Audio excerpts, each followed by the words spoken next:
On with the Bears, we're talking about training camp. We're going to talk about a player that shined today, a player that might not even play for the first game of the year. And we got a football game to talk about tonight, guys, with the Hall of Fame game. I got the right crew with me. That's on the Chicago Sports Podcast. We're going to cover all that coming up next.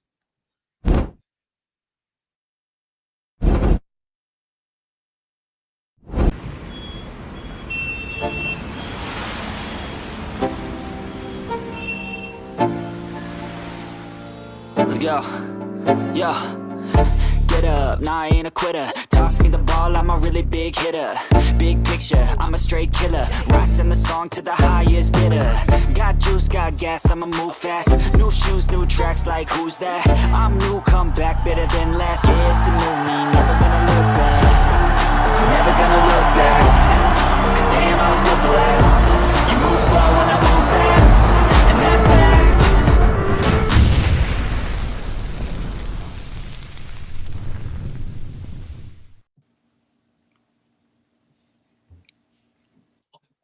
Welcome in, guys. Chicago Sports Podcast, and we are talking about the Bears. We're talking about football tonight. We got a game tonight, the Hall of Fame game, man, with our second favorite team, the Lions.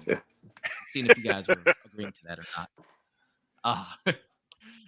Try to throw you off the first minute and a half into the show. Welcome in, guys. Chicago Sports Podcast. I'm Matt Cooper, and going around the room here, we got our guy D Nice in here, man. What's going on, everybody? Good to see you. The Bishop, as always. Good to see you again, What's going on, fellas? What's happening? What's happening? All right, man. And if I was thinking about this, man, I don't think I've done a show with you together, man. So no greater time than the present, man. Let's go, guys, and let's get it cooking. Hell yeah, man. But before we get going, I got a question. I got a question to ask my man Matt. I'm gonna keep asking him this question until the season begins. Have you changed your mind on how many wins we're going to have this season? Dude, in anticipation of you asking that question, I was thinking about that, listening to, and they were going back and forth about the Bears' wins. They're like, well, could this be a 10-win team or could it be an 8-9 win team? Would that be successful with everything going on? And then I thought, God, with the show tonight, man, I'm gonna probably get asked the question again. I'm still saying 9 wins. I'm staying with 9 wins. I'm not going to change that just yet. Maybe when we do our shows every week here, we go over these training camp, the reports and stuff. I don't know, man. I'm still saying 9 wins. I like 9. I don't know, Bishop. I like 9, Bishop, are you disappointed? No, I'm not disappointed. I'm not disappointed, Matt. And the reason for it is because now that I'm really sitting back, now that we're into training camp. And I'm paying attention to a lot more of the rumblings that's coming out of camp. Got to temper the expectations some. I mean, 4 wins above what we had last season is definitely a success. I just like even numbers myself, so that's why I'm going with 10. 10. I'm an odd person, man, so that's why I was picking an odd number and going with number 9. But we'll find out, man. We'll find out, man. We'll get with the first preseason game. We'll all change our mind. I'll be after our first. If Caleb shines in the first preseason game, I'll be like, all right, we're going 12 wins now, right? Guys, we're gonna talk about training camp here. Hall of Fame game tonight. We're gonna do watch parties. We're gonna be starting some watch parties on here as well.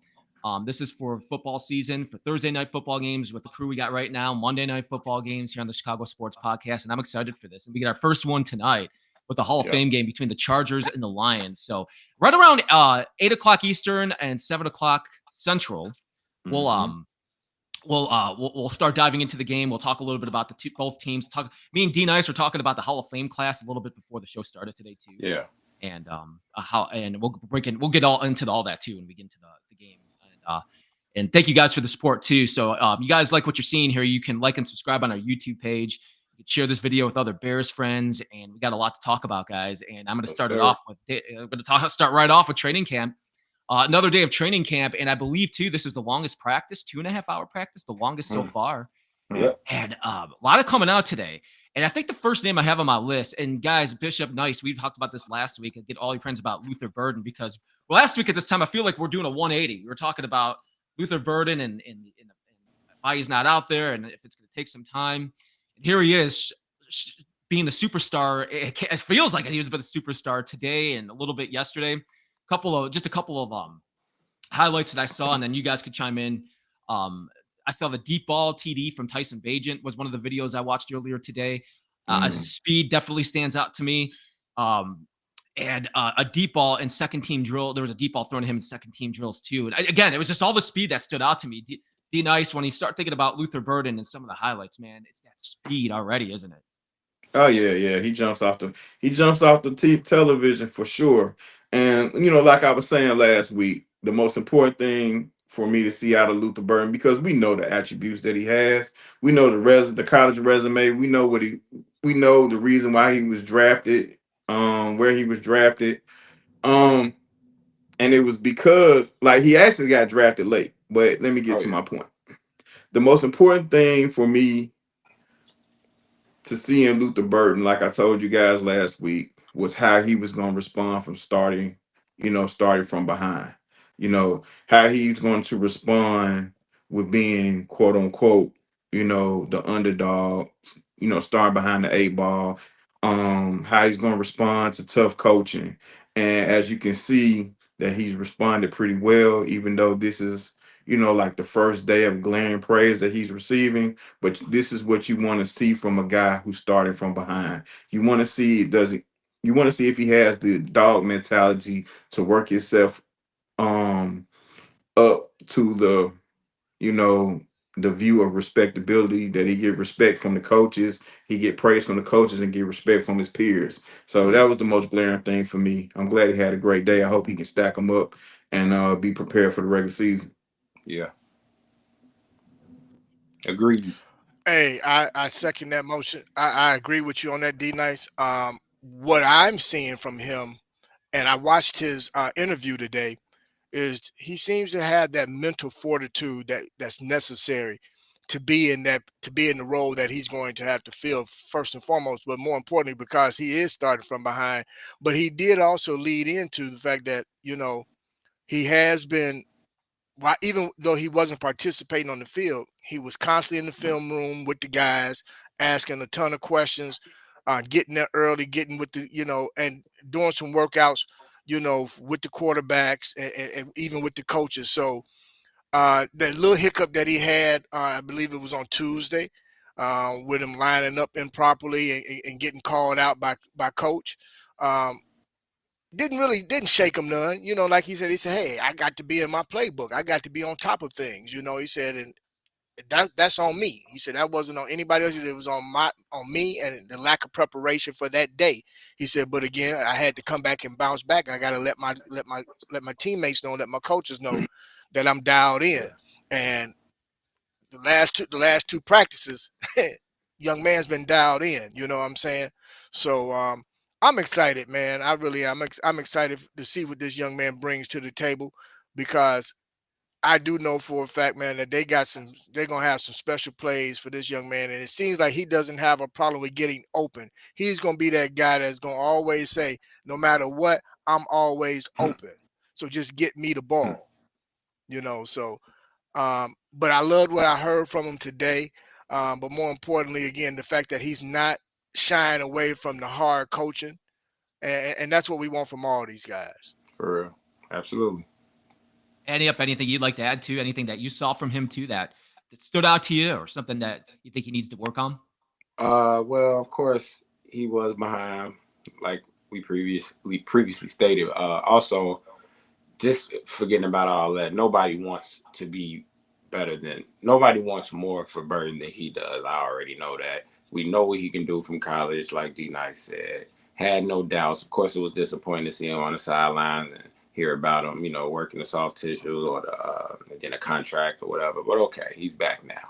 I'm not even. It's almost anticlimactic, because how much I was my dog, and we were saying that, but I was like, Luther Burden's my dog, so I didn't have no doubts about it. I'm just glad he's back now. And then we got like a just with Luther Burden, Rome, and DJ. Like, I know they got to play downs, but bro, that in my head, that's like people you trade for in the game. So like, almost, it's gonna be unfair, I think, out there for a lot of DBs. So we got Luther Burden. We know what he does after the catch. You know how dynamic the man is with the ball.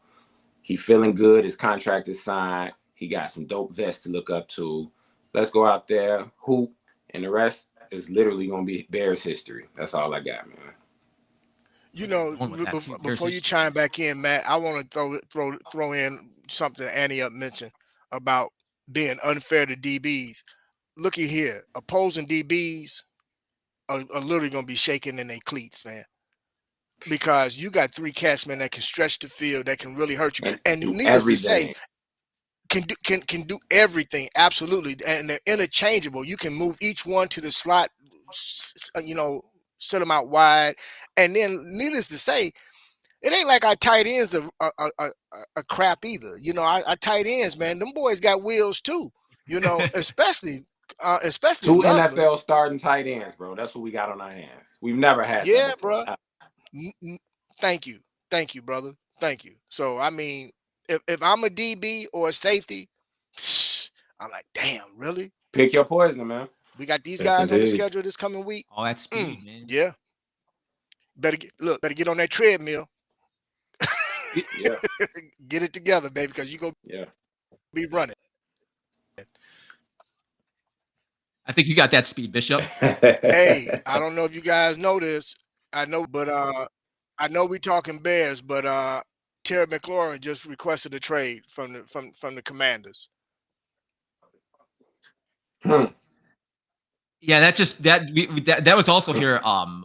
We had that in the comments. I just saw here a second ago. Yeah, right here from the scrolls right here. You just put that up, and I saw that pop up on my phone too. Yeah, I mean, you can't be surprised by that at this point with everything going on Right. there. A little, not to break away from the Bears, but I'm kind of surprised by that, guys, because that's a team that has Super Bowl. I mean, they're Super Bowl everything right now, and that's the type of guy that had a hell of a year with him and Jaden were on par with each Yeah. other. yeah. But And see, Terry's this go back. Ooh, man, go ahead, D Nice. Go ahead. I'm gonna let you jump in on that, man. Then I got to throw this in. Go ahead. okay. Terry's been putting in work for the Commanders for years, and he's been there when the quarterback play hasn't been so great. He Yeah. still remain productive, and I think they're gonna have to come see him. They're gonna have to. I don't. It looks ugly now, and Right. around this time, it kind of when you got your superstar trying to get as much money as you feel like he's worth, it's kind of supposed to look this way, but. It may. I doubt if this spills over into the regular season, but I think I think this is the way it's supposed to look. If you're Terry McLaurin, and you're trying to maximize, your value with a team that's trying to minimize it. He got receipts. I mean, we all watch the NFL. We all know how much he means to that team. Mhm. And without, Jaden Daniels had a hell of a season last year. And I don't think it happens that way if Terry McLaurin's not on the field. I don't, but he would have still been successful, and that's why I think it's taking so long. I'm done. I'm gonna put it like this, man. I know that we know how valuable he is to Yeah. Jaden Daniels and all the work that he's put into with the Commanders, but we got to remember something. This is a new ownership, so they didn't draft him. As far as they're concerned, yeah, you put in work last season, but you were one of the few that we kept from the last regime. So with that being said, now this is the area that gets kind of murky when it comes to Terry McLaurin in terms of his value. So you got DK Metcalf that was in the same draft class with him, right? Mm-hmm. But then you got somebody that just signed a contract, same draft class, if I'm not mistaken, for $24 million a year. So somewhere in between, you got to try to find a place to fit him. Now, is he a $30 million a year receiver? Is the question. I don't have an issue with it myself, only because of what I know he means to that organization and to this particular quarterback that they have. But the organization's looking at it like, we're not quite sure you worth $30 million. Yeah. That's what it's really coming down to, man. And the fact that they didn't draft him, now it's a matter of you got to show us you're worth that $30 million. That's what I think they're thinking. And the fact, again, you're not a free agent. You're under contract. We don't really have to pay you. Under the Dan Quinn regime too, and to your point too, Bishop. I mean, let's face it too. If the money's right there in front of them, ask Myles Garrett. You can change your mind just like that, and you can and be happy. But I don't know. We'll see how this one plays out. I don't know if I don't think they're going to trade it. At the end of the day, I think they're they're going going to find a bro. way to get this done and finally get out there with Jay Daniels. But we'll keep an eye on it, man, because that's going to be a big story going into the beginning of the season. Well, I like what Scrolls just put in the chat, man. I mean, it could come back to a similar situation with the Bears, like when the Bears brought in Poles, and before you knew it, Roquan Smith was out of there. So this is one of those situations, man, where they're really taking a close look. The one thing I can say is, yeah, you went and got Debo, but Debo is not Terry McLaurin, and he can't do what Terry McLaurin does. No. He's a compliment. Don't get it twisted. He's a compliment. Don't get it twisted. He is. Terry McLaurin's been in Washington for 6 years. He's compiled 6,379 yards. Last season, he had 13 touchdowns. And he's played durable. all 17 games. And he's durable. Yes, sir. And Debo's two-time Pro Bowl receiver anyway, too. in 6 years. Yeah. Hey, but you know what, man? That drama is good for us, though, right? As we see, because the Commanders are one of the 5 teams that are betting odds. I think I saw earlier today they are the 6th betting odds right now from ESPN to go to the Super Bowl. And we owe them one too. We'll see, man. And we talk about our offseason. They had a great offseason too. If we're talking about off seasons, man, they had a great offseason yes, too. Indeed. So I don't know, man. We'll keep an eye on it. Luckily, we don't have that situation as Bears fans for the Bears right now. Scrolls put up something on here I saw just a second ago too. I think this is it here, guys. He says that Luther, the most talented wide receiver easily on the Bears roster.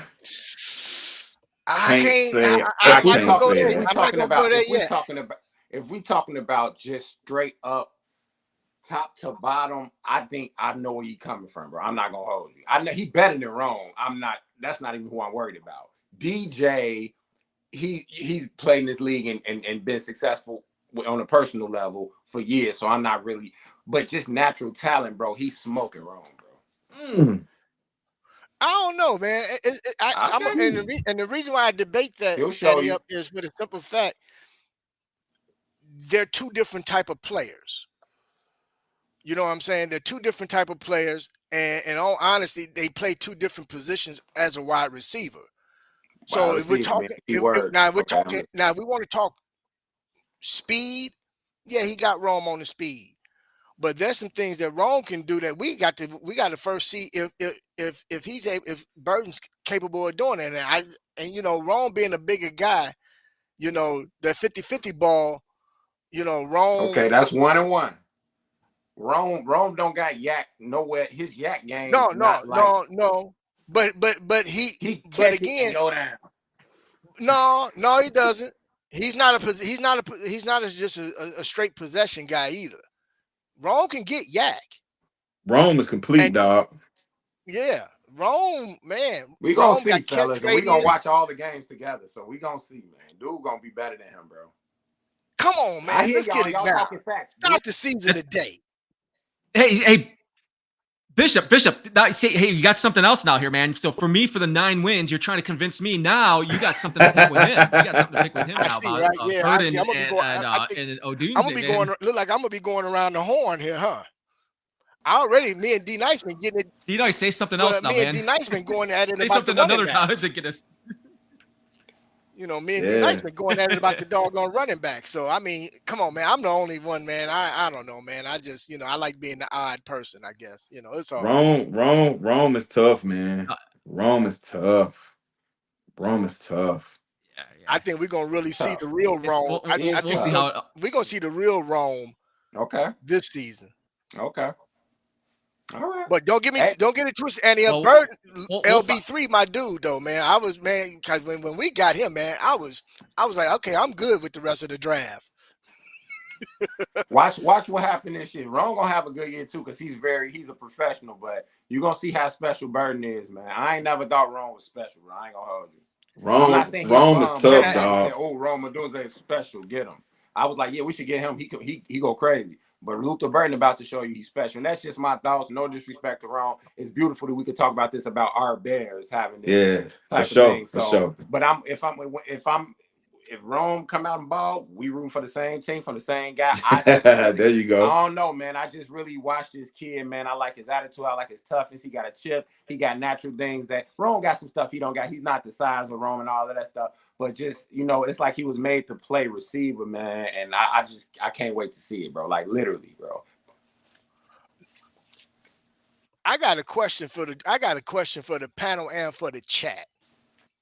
Is it quite possible that the Bears can, for the first time, have 3 receivers over 1,000 yards or with 1,000 yards receiving each?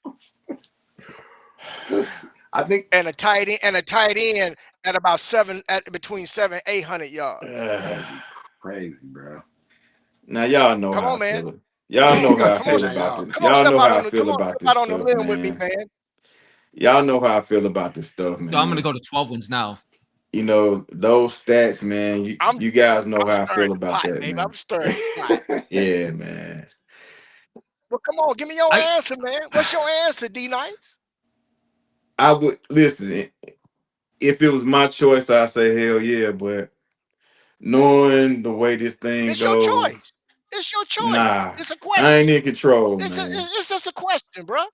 I don't think it's gonna. Come on, man. It's just a question. I think it's gonna. No. I got you. I think it's gonna go well, but I don't know if it's gonna go that well. If it goes that well, we're having another conversation, bro. Mm-hmm. I'm just saying, man. Like, if it goes that well, you got to think about it. Think about the teams in your recent memory that has had prolific, offensive numbers like that. In my mind, I think about teams like the old 49ers, led by Steve Young. I think about the greatest show on turf. I also think about the Minnesota Vikings, led by Randall Cunningham with Chris Carter, Randy Moss, and Jake Reed. Then we think about, Mahomes and company, even though he didn't have 3, but that's a lot. Joe Burrow. Think about Joe Burrow having what he had when they went to the Super Bowl. Think about Matt Stafford when he took the Rams to the Super Bowl, how he had Cooper Kupp. And if we talking that and we're looking through the lenses and seeing that, we're going to have a special year, bro. And as bad as I want our year to be special, I don't think this year is going to happen like that. And I forgot to mention, and 1,000-yard rusher. Yeah, bro. I'm going out on a limb, baby. Yeah, like I didn't sip some of that red cup that Annie up. Yeah, there you go. There you go. You got it. What's in that? You red think cup, about man? those prolific offenses, even like the Legion of Boom, right? The Legion of Boom, Peyton Manning Broncos. Peyton Manning, I think, threw for 5,100 yards one year. Yeah. That's a special year, bro. Everybody ate on that watch. Mm-hmm. So year one in this offense, y'all think we looking at that? I'm just saying how Ben Johnson is, bro. I wouldn't put nothing past him, but if I was gonna say that was gonna happen, I'd say in year 2, of course. Everybody be like, oh, and they had some success, they confident, they done matured in the offense and whatever. I would say for that. And I think we're gonna run it a lot more than people give us credit for too. I'm almost certain that we will. So that's gonna take away a lot of those catches and stuff. But I know those dudes gonna go crazy. I do think I will say this. Y'all might be honest. I think Rome gonna be our lead. He's gonna lead in a very important category. I don't know which one it is. Yardage, touchdown. So he's gonna lead DJ and Burden. He's gonna lead that in one of those important categories, bro. So I don't know about that. That's an extravaganza for sure, but somebody gonna be real close to it. And if we had a couple more games left, then maybe they could get it, but type of thing. That's how I feel. I think Roman's going to lead in catches. Do you guys think the key No, to I'm this? sorry, Oh, Matt. my bad. I What you say, think Matt? Roman's going to lead. I think Roman's going to lead in catches. I think Okay. DJ going to lead in yak. Well, I think it's going to be a toss-up between him and LB3 Yeah, for on the sure. yards after catch. Yeah. Yeah, I could. Do you guys think the key is for me is DJ Moore this year? I'm very interested to see how he performs. And it was interesting because I was going to bring it up a little bit later, but I'll bring it up right now as we talk about him. But did you see that in camp today, he was taking more reps at running back as he was lining up in the backfield? Yeah, very. I find that interesting. I was like, I if you had that on my card to think that was going to happen, I was like, I would have never put that there. So what's the use of having him coming out of the backfield? Are they going to have him more as a running back / receiver? That made me think a little bit more. I was like, how they're going to use DJ. Yeah, well, two things. Number one, we got to think about we got to count. I know he just got here, but we got to think about who our offensive coordinator is, right? I mean, who our head coach is. Former OC in Detroit. Y'all remember how creative he got with the Lions? You know, he even had damn linemen throwing passes, which is something I hope I never see with the Chicago Bears. I agree, but bro. He's very creative. You know, he gets a tad bit exotic at times. And remember, DJ, yeah, I don't know if you guys remember him from Maryland. Yeah. Or if you remember his days in Carolina. He did a lot of those things in Carolina as well, and at Maryland. He played running back and receiver. He was a what they call it, Swiss Army knife. Swiss Army knife. You know, and that was kind of his rep coming into the league, that he can, you know, be versatile in that way. And I think our head coach is just taking advantage of that. He's just being a little extra creative, as any creative mind would. So to see packages for him is not surprising. Also, you know, like as far as getting the ball and everybody not getting equal touches, but you know, comparable at least. When you can play other positions and stuff and be versatile and be the Swiss Army knife, you maximize every touch. I mean, you know, you're going to get more opportunity is my point. You got Rome, who's going to get, you know, he's going to block, he's going to pass catch, screens type stuff, and you got Luther Burton who's going to do that. DJ going to do that plus some. He can get a boom out the backfield. He can do a screen. You know, like he that's what comes with good coaching and a good eye for football and being in tune with football. Like I just posted, Ben Johnson was.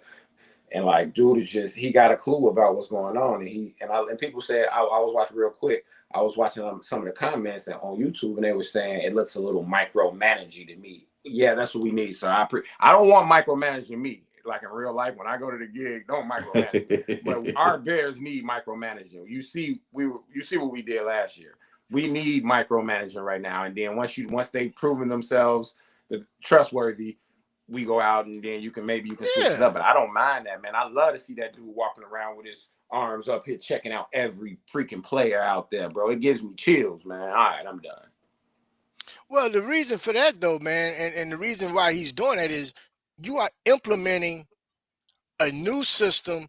You're establishing a foundation and an identity. We saw what the hands-off approach got us in the past. Right.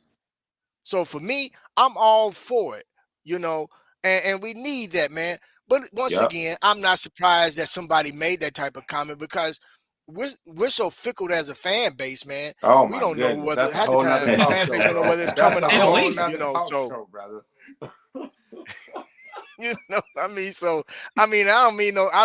don't mean that in no disrespect, but I just, let's call it what it is, man. You mean it in a truthful way, right? Yeah, I'm just calling it what it is, man. Yeah, you know, but look, man, be as micromanaging as necessary to get us to 10 victories and the playoffs this year. Do what's necessary. Put in the work, crack the whip, get this foundation set and get this identity built. So this way, moving forward, I want the Chicago Bears to be a team that is feared each and every Sunday, Monday, or Thursday. I want us to be that team where when opposing teams see that logo and be like, damn, we got them coming up. Mhm. Ooh, that's Like it what we used to want. be. We don't.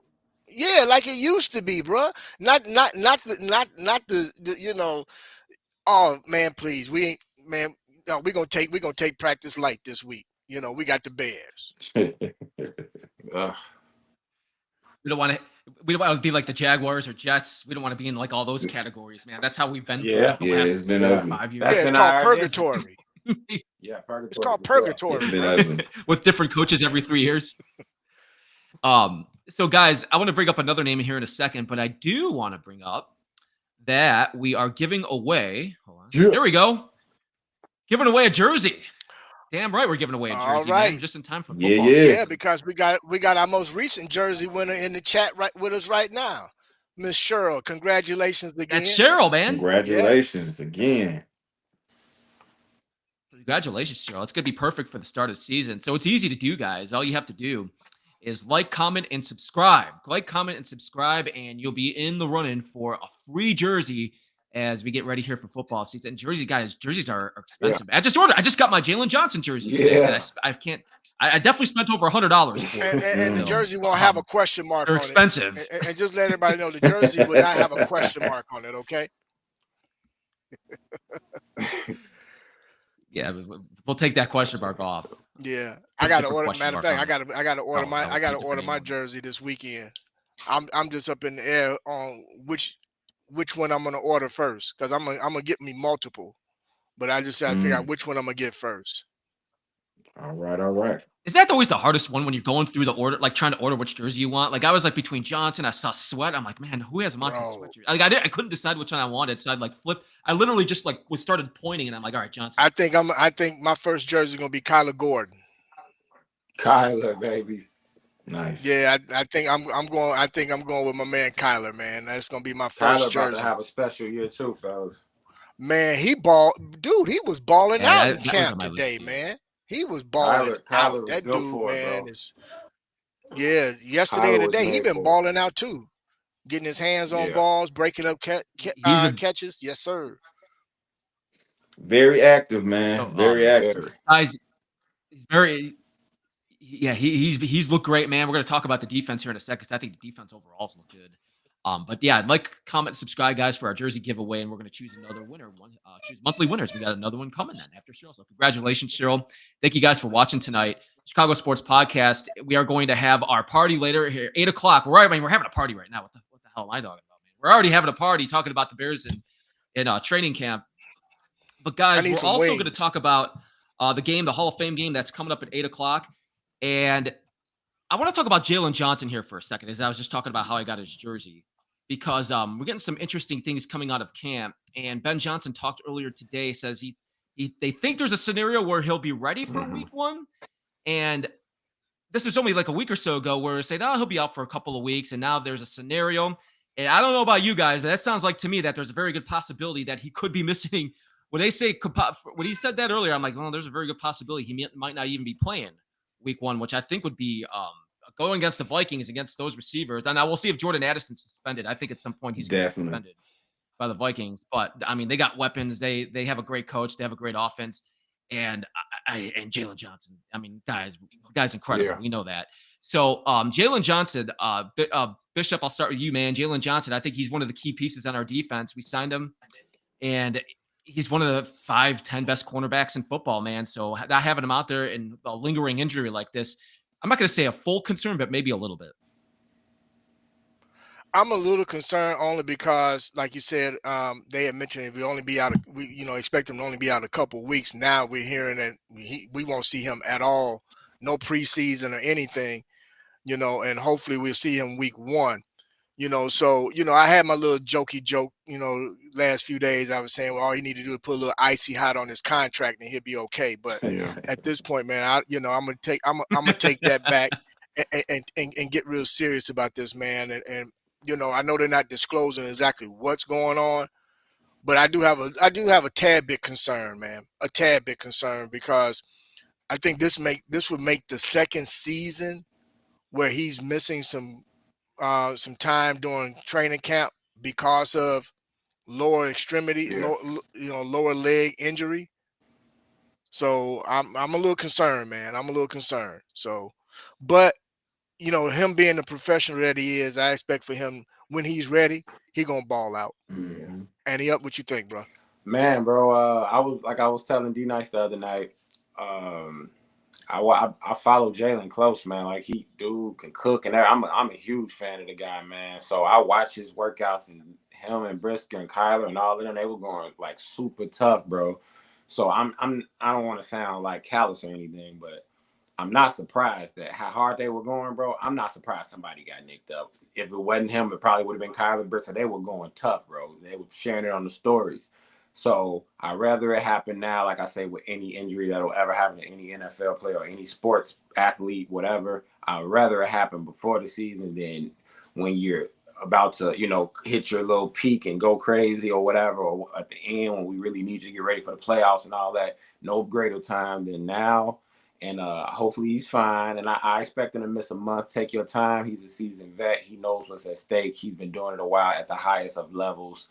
But like Bishop said, the concern is there. Not only is he a Bear, I don't care if it was somebody who just played 1 or 2 years and showed flashes, or a vet, but it's Jaylon, bro. He's like a whole all-world cornerback, bro. Like, and we played Jettis the first game, so I'm hoping for a speedy recovery.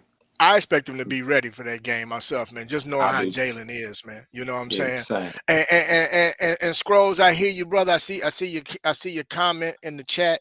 But I'm gonna be honest, man. I won't go at Jaylon like that, man. Honestly, I think Jaylon really is embracing the fact that this is his defense, man. He is the veteran, the long tier veteran on this defense, man. This is defense, man. So I don't think, I won't say trade him. You know what I'm saying? Come on, yeah, bro, man. Jose, bro. I mean, we be here, bro. Come on, man. Don't do that, man. I'm sorry, bro. Don't do that, D Nice. What you got to say on that one, brother? Should we trade him? Yes. What do you think? Should we trade him? Scrolls, come on, man. Come on, come on up off that ledge, man. Come on back, man. Come on back. We got you. But now rumor has it that Justin Jefferson may not play in this game either. So we could get lucky and kind of break even. Yeah, he's hurt too, isn't he? That happens that way. But yeah, it's always it's always concern when you're missing a guy like Jaylon Johnson out of that secondary, especially because he is the leader. Yeah, he is the leader of this football team on the defensive side. And having him out of the lineup, just his voice alone and his influence that he has on the other guys on that end of the football, man, is huge. So him being out, like we all said, it's better that it happens earlier than late if we have to pick. But there's no doubt in my mind that he will come back. He will be prepared, and it'll be like he hasn't been out at all, once he returns, because he's a true professional. For sure. Top 10 corner in the league, respected by his peers. Top 5. And he understands, what his presence means to this football team. So I think he's going to work his way back up. And he'll be prepared when it's time. If we dodge a bullet and face the Vikings without Jefferson and Addison, great. But if Jefferson's out there, I would love to see JJ on him. Yeah. JJ on JJ. Guys, just think about. I was thinking about this as we were talking about Jaylon Johnson. He's played for 3 coaches for the Bears already, has it? So it's still the new coach right now. He's played for Eberflus before, and he played for Matt Nagy before that, right? Like you don't see that he's the elder. Normally, when you get the new coach coming, that's why I said this is defense, man. This is squad, man. I mean, this dude been around. He's been around, man. He didn't play for 2 different GMs, right? Yeah. That's what I was trying to think. Yeah, Ryan Pacetrap. I'm trying to think of Ryan Pacetrap. Yeah, because Pace brought him in. Wasn't there with Nagy, was he? No, he was. No. Yeah, he was. No, Matt Nagy and Poles. No, not Poles. Mm-mm. No, Matt Nagy and, Matt Nagy was gone, Pace were bro. fired Yeah. the same Yeah, day. they Bro. got Okay, they got all they right. got So canned yeah, at Yeah, that that's yeah. two. time. Yeah, bro. So no, man. So That's why I said I'm that's gonna pretty I'm gonna crazy to cut think Jaylon that. some slack. I was just really just cracking a joke, man, when I was talking about the icy hot on the contract. You know what I'm saying? Because in all honesty, this is the first year, and plus this is the first year of the new contract that he's playing under. Yeah, for sure. Mm-hmm. Yeah, Yeah, I think we are. but I just get I think some of us gonna have to relax a little bit. Let's not kick him out of town for being, injured, trying to get prepared for a season. He shouldn't be penalized for that. Scrolls, relax, buddy. as close to a shutdown corner as Right. possible. Yeah, because it's not like these guys I was like, grown trees now. Nah, they don't. We all remember I mean, the times when we didn't have such a luxury, right? ooh, like next to Johnson guys, like it's like Stevenson likes to prove its season and just some of our depth. I mean, you heard Dennis Allen talk about it. He said that the second cornerback position is wide open. So I mean, that was a shocker to me. that was a shocker to me too. I'm like, that's what I'm saying. I'm like, this is a prove it season for Stevenson. That's what it's. I'm gonna tell you guys what that is. That's that old Phil Jackson psychology. They don't want anybody he don't want anybody getting comfortable in that secondary, being that the leader's out. So he wants to give everybody a reason to be doggish, bro. And you see the results of you're getting the best, you're getting the best of the best out of Wright. And you're getting more of what we want to see out of Tyreek Stevenson. So this is a good philosophy by Dennis Allen. Keep giving these guys reason to compete. That's what Phil Jackson used to do when it came down to keep Scottie Pippen engaged. He'll go around and tell the media that Scottie Pippen was as far as an all-around player, he's a better all-around player than Michael Jordan, just to keep him, keep his confidence up. So this is another one of those situations. All right, D-Nice, talk to him. This is another one of those situations, but I like it. I like it a lot. Yeah, for sure. It's I like it a lot. It's some wizardry going on in this thing. Yeah. Wait a minute. I like listening to Dennis. Yeah, Allen no, talk. I gotta address my man Scrolls, man. Hey, Scrolls, do you consider is it diva tendency, or is it just extreme? Is it just extreme confidence, man? I look at it as extreme confidence, not diva. Bro, you can only call diva tendencies is for receivers, man, not cornerbacks. Come on, I mean, cornerbacks man. they just extremely confident, if anything, cocky. I mean, Dion. Look at the guys, man. The shutdown corners. Them cats, you gotta believe you look. I'm gonna say what it is. It's after 5 p.m., so we are not an adult show. If you don't think you the shit, then who will? Hey, regardless of what it is, it's something that the Bears need more of, man. Yeah. So I thought I was the shit. So nah, absolutely though, man. I can't subscribe to that one, bro. I'm not even going. I don't got nothing for that. I don't have any energy for that one. Not that one. Jaylon gonna be back, locking down his side of the field, traveling, whatever DA have him doing. He's not gonna miss out on this, man. Everybody talking about how exciting his defense is, and everyone's saying how good they're looking, and people get, man, no, Jaylon is too much of a competitor, bro. That's how I felt whenever I hear Jaylon Johnson talk. I feel like the competitor. I just feel like he's real. I don't get that. I never got that vibe. I always got the realness vibe from him. He tells it like it is. And he can do that because he's that good. He's that good of a player. In that hard position. You're that good of a one player. Of the hardest position in sports. I feel like any elite player at their spot in any sport. Sometimes you're either quiet or you're just gonna kind of tell it like it is and tell how you're feeling. Yeah. And I feel like that's what I feel like. And like I mentioned, guys, you can put any connotation you want on Jaylon's attitude, man. It's something that's needed. It's something that's been missing, bro. Clearly it works. This is a feeling that should be restored, bro. You know what I'm saying? So as long as he continues to do what he's supposed to do and keep earning his money and keep helping influencing the guys on his defense, I have no issue with JJ, man. Next. Now, so it'll be interesting to see if we get Jaylon here. We'll keep an eye on that injury too, his injury Yeah. situation. I do think he'll be back for the first game, but we'll wait and see, guys. We're gonna spend a couple more minutes talking about Bears training camp here, and right at 8 o'clock, 7 o'clock Central, we're gonna do a watch party for the Hall of Fame game tonight between the Chargers and the Lions. We're gonna just talk about each team. We'll talk about the Hall of Fame class too, and love to get you guys' input. So thank you guys in the chat. We see y'all in there. The Scrolls and Cheryl, thank you guys for watching tonight. Like and subscribe on our Thank you. page. Thank you. Thank you. Keep track of everything that's going on with the Chicago Sports Podcast.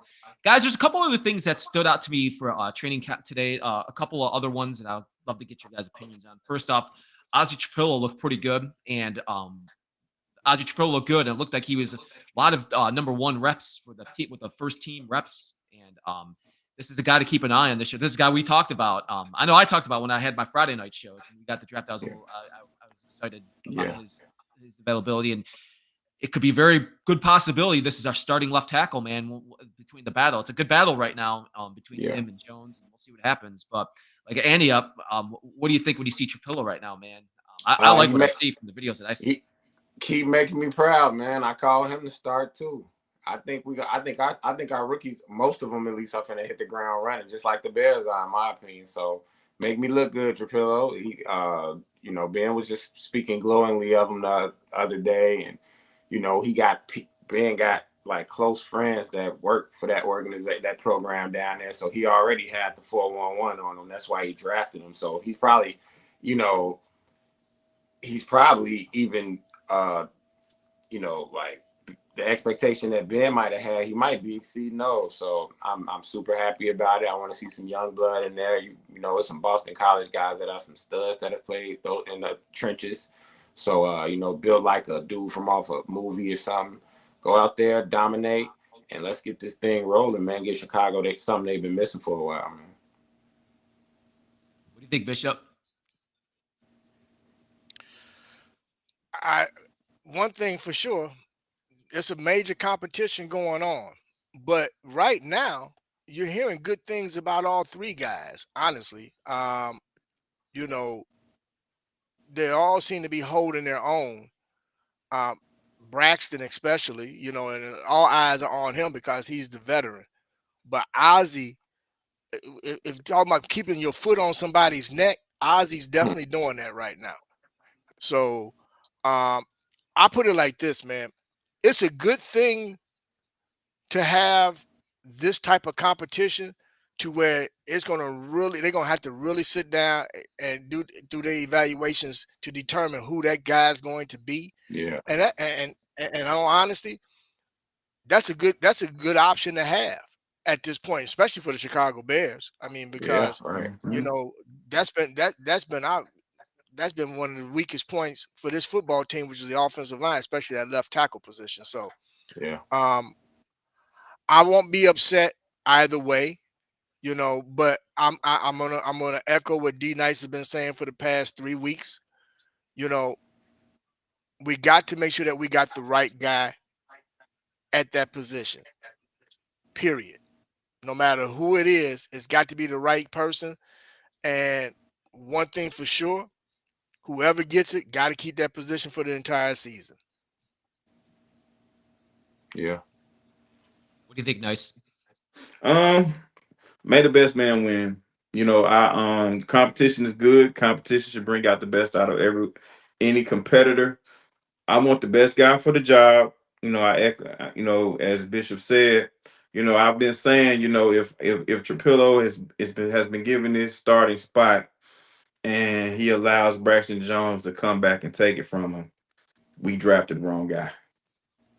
And I'm going to stand by that. I don't care about development and all that other stuff. If he allows Braxton Jones to take this spot away from him, I think we should be drafting another left tackle in April.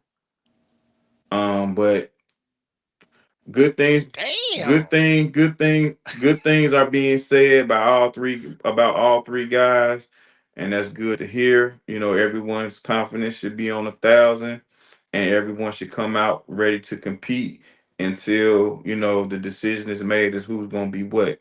And like Bishop said, whoever takes the reins of this left tackle spot, anything outside of injury, you should be holding it down for the rest of the year. Yep. Most important spot on the line, too, guys. Let's face it. I mean, there's a reason why Washington went out and went and got Right. Larry Tunsil this year and gave up all that they did, because they were trying to Right. protect their young quarterback. I mean, that's what we have here. We got to protect our young quarterback, and to have this competition. Watching the videos is cool to see. To your point, D Nice, I do like watching that because I think that's true competition. Yeah. That's a true competition to see who's going to get that spot. And right now, none of us know. I mean, they'll have a better idea here soon, but I couldn't tell you. It could be either one of those guys Yeah. starting. I mean, as long as they get it right, man. Yeah. I've had my thoughts of who I thought was going to be the starting left tackle going into week 1. If I'm wrong, cool. As long as that's the best guy. If whoever wins is the best guy, man. I trust that coaching staff to get it right too. So, like you said, A lot of veteran coaches too, man. I trust them too. You know, guys, there's another position I want to bring up, and it's maybe something that I wasn't really focusing on. See, when we go back and we get ready for our shows, like we all do, and I go and watch some of the videos of what's going on. I'm watching the left tackle. I'm watching Caleb Williams. I'm watching the receivers, as we talked about that earlier. But until today, I really wasn't paying attention to the backup quarterback position because we went and signed Case Keenum in the offseason. And I thought they signed him to be the backup battle with him and Tyson Bagent. And then the more I read a little bit, I'm like, oh, maybe the coaching staff's higher on Tyson Bagent than I thought. But I'll tell you what, guys, what I've watched already, and I know it's just 5 days in, whatever, 8 days. I don't know, how many days we're in already. The videos I've watched from Tyson Bagent have been excellent. The passes I saw today, the throws he was making earlier today, he threw deep ball to Luther. We talked about Luther Burden earlier. That one he caught, that was from Tyson Bagent. And in some of the second team drills, man, he looks accurate and precise. And I think to this point right now, he's going to be the second quarterback. I think it's going to be Case Keenum 3. Now, Case Keenum kind of serving as that veteran presence that we didn't have last year for Caleb Williams, which is a good signing. But if I had to say today for our backup quarterback position, which can be very, very important in this league because you don't know what can happen, especially when you got a guy like Caleb Williams, man, that can run. The backup quarterbacks could be key, but I think Tyson Bagent right now, and I'd like to get what you guys think. D-Nice, Tyson Bagent to me looks like the clear number 2.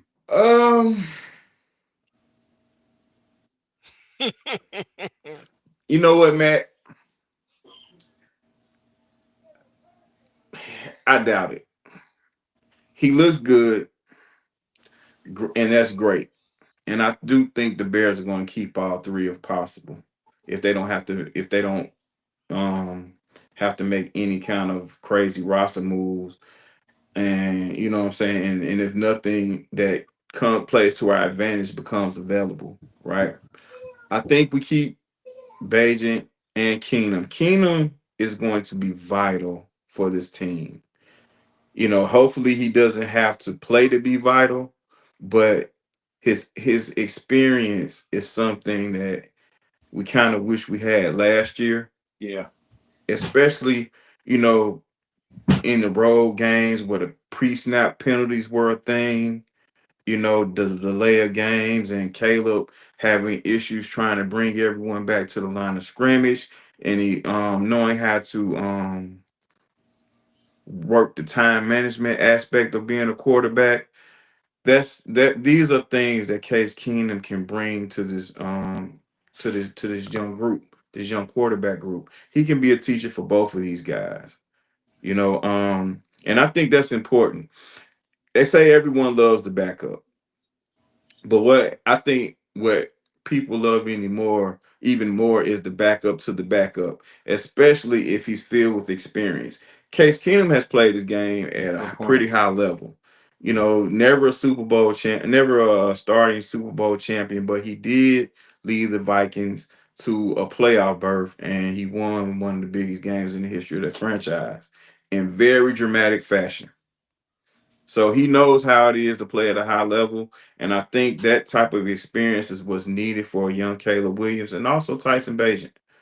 So I think if Caleb, oh God, I don't even want to say it, but if it's a thing where we have to bring in another quarterback in a crucial time, I think it'll be Keenum coming off instead of Tyson Bagent. Now, if we up 30 or up 20 with about 5 minutes to go, I think we'll bring Tyson Bagent on. But if it's critical, I truly think Case Keenum will be the guy. Okay, respect, bro. I hear you.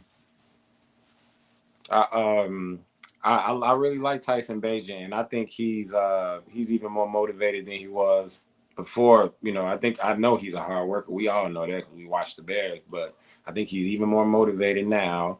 We're going to see the best of him. He's gonna dice some defenses up in these preseason games, fellas. Like, get your popcorn. He's really about to destroy some defense, and we're going to revisit this conversation over again. But like D Nice said, Case has balled before. You know what I mean? He's been in some of the worst situations. He's been in some of the situations where he elevated them a notch. Like, he's not super flashy. He's not special effects or anything, but he's smart. He's tough. He can play within the system. Bagent, we're really going to have, like, people going to be calling us about this dude, I believe, with what he's about to put on tape when he has his opportunities this year. But again, I got to mirror what D Nice said. I think Case will be that guy. He gonna mentor both of the guys, and Bagent. He's not gonna be happy about it, but he's a team guy from what I've seen. He's gonna respect it, and probably you're probably gonna hear more noise out from his camp. Hear a little bit of noise about wanting to get moved, but he's under contract, I think, for 2 more years or a year. I don't know, but either way, yeah, I agree, man. Keenum would be my number 2. Look, man, I think we're in a real great space when it comes to that quarterback room. Having a guy like a Case Keenum who can mentor both these young guys. And I've always said this, man, to me, Tyson Bagent is the Chicago Bears Brock Purdy. He's just not the starter. You know, uh, plenty of reps as a college player. You know, quick study. Kid understands defenses. You know, this system. He should be a good fit for this system as well. Tyson Bagent isn't a scrub. And to Annie Up's what he just said, yeah, I can see where this guy we could be getting some phone calls. If somebody loses a quarterback and need a guy, I could see them calling the Bears saying, "Hey, what would it take for us to get Tyson from you guys?" You know, I think that I believe in the kid enough to believe that he could be a starter somewhere in this league at some point. But I love having him on the team as a backup. In the event that you know Caleb does go down. You know, but Case Keenum is here to serve a couple different roles. One, to help these guys get acclimated to being, professional quarterbacks in this league, especially and like D Nice said earlier, we needed a Case Keenum last year. Not having that veteran presence in that quarterback room, we saw what happened. So this way we shouldn't have that hiccup this coming season. But you know, t- Case Keenum has played some very meaningful football. So either way, I think we're in a really good spot. I like our quarterback room as it is. I'm not looking to make any changes. I agree. Yeah, I agree too. And just to wrap things up here at Bears training camp in a second here, we're going to do we're going to get into the NFL Hall of Fame game tonight between the Chargers and the Lions. And anything I missed today, the only other thing that kind of stood out to me was Jonah Jackson did not practice. I know they said day to day. I saw Bates was taking a lot of the reps, but Jackson, who's had injury history last year, day to day, a couple days out now. Does that concern anybody when you see that, or is it just day to day? He'll be back out there and ready to go. Day to day doesn't concern me until it starts to become week to week, month to month. You know what I'm saying? But I think it's kind of regular for this time of the year, man. It's gonna be some bumps and bruises, some, what I'm saying, nicks and knacks. And I think if it came down to it, if it was a game on tonight, I think Jackson will be ready to roll. But as far as just practicing on it, I think they just probably gave him a rest day, I believe.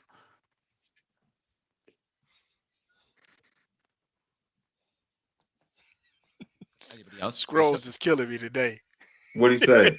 I'd say He said Beijing is like a mountain bike when your car is in the shop. You're not going far. Hey, No, we're not. Look, bro, we're not trying to say that we want the kid. We're not saying we want the kid to be a starter for us. But I mean, I don't see Beijing losing a game for us. You know, does he have super arm strength? Not at all. But can that kid keep you in a game if Caleb was to go down? Absolutely. And our defense is Can he balling. start a Yeah. game or two if you need him to? Yeah. You know, look. I mean, worst case, he can hand the ball off. yeah. Listen, I mean, we ain't got to jump on Tyson Bagent, man. Remember when Justin was out? Tyson Bagent, he finished with a 500 record, man. He did. He went 2-2. So it's not necessarily about him. It's just better options, and maybe he's upped his game from the last 2 years. It is a space, and it is a situation where he has improved his arm strength. I mean, that's a part of your development in the off season. He listen, Tyson Bates can come out in game one of this exhibition season and show us something that we've never seen from him before, and that will be great. But I still don't want him playing. I don't want him playing. I need 18 though. Yeah. Yeah. So it's good insurance to have. Like you said, Bishop, Case Keenum is there to serve more than one purpose. And I think the mentoring aspect of this thing is the number one thing. So, yeah. Which is something that's much needed. And I'm trying to pull up here in just a second. I'm going on NFL.com. I'm going to be pulling up something here in just a second. Yeah, again, go ahead, Bishop. You can chime in, but we're going to pull up here what the stats is again. Hall of Fame game is. Yeah, game getting ready to start. Here. They just introduced this year's inductees. I'm happy for all these guys that's getting an opportunity, especially Sterling Sharp, man. Long overdue. Yes. Overdue. Yes. That guy should have been in the hall, man. Yes, but I'm glad that they finally sure. got it right. This is one that they finally got it right. I don't know what the Yes, problem indeed. was previously. This guy should have been in the Hall of Fame. His unfortunately injuries cut this guy's career short. He would have been able to set some records, man, that guys would still be chasing to this day had he not had his career not gotten cut short because of injuries. Dude could ball, man. Dude could ball. Sterling was dominant, man. Like he and Jerry Rice were 1 and 2, 1A, 1B, however you want to say it, in that era of football. He and Jerry Rice, man. Yeah. And if it wasn't for the injury, man, Jerry might have a little competition up there at the top, man. I mean, Sterling was that deal, man. A hell of a mixture of size and speed. Yeah. Tenacity, great hands. Yeah, great hands. That's what to jump out to me. Super strong. Ultimate route runner, man. He had it all. And I'm happy for Antonio Gates too, man, to see him get in, man. Yeah. Mm-hmm. Antonio. I had the pleasure of meeting Antonio Gates. Antonio man. Gates is one of. Oh, you had a chance to meet him? I was gonna say Antonio Gates. When you start thinking of some of the best tight ends in our league. Yeah. I had the pleasure of meeting Antonio Gates. I was at a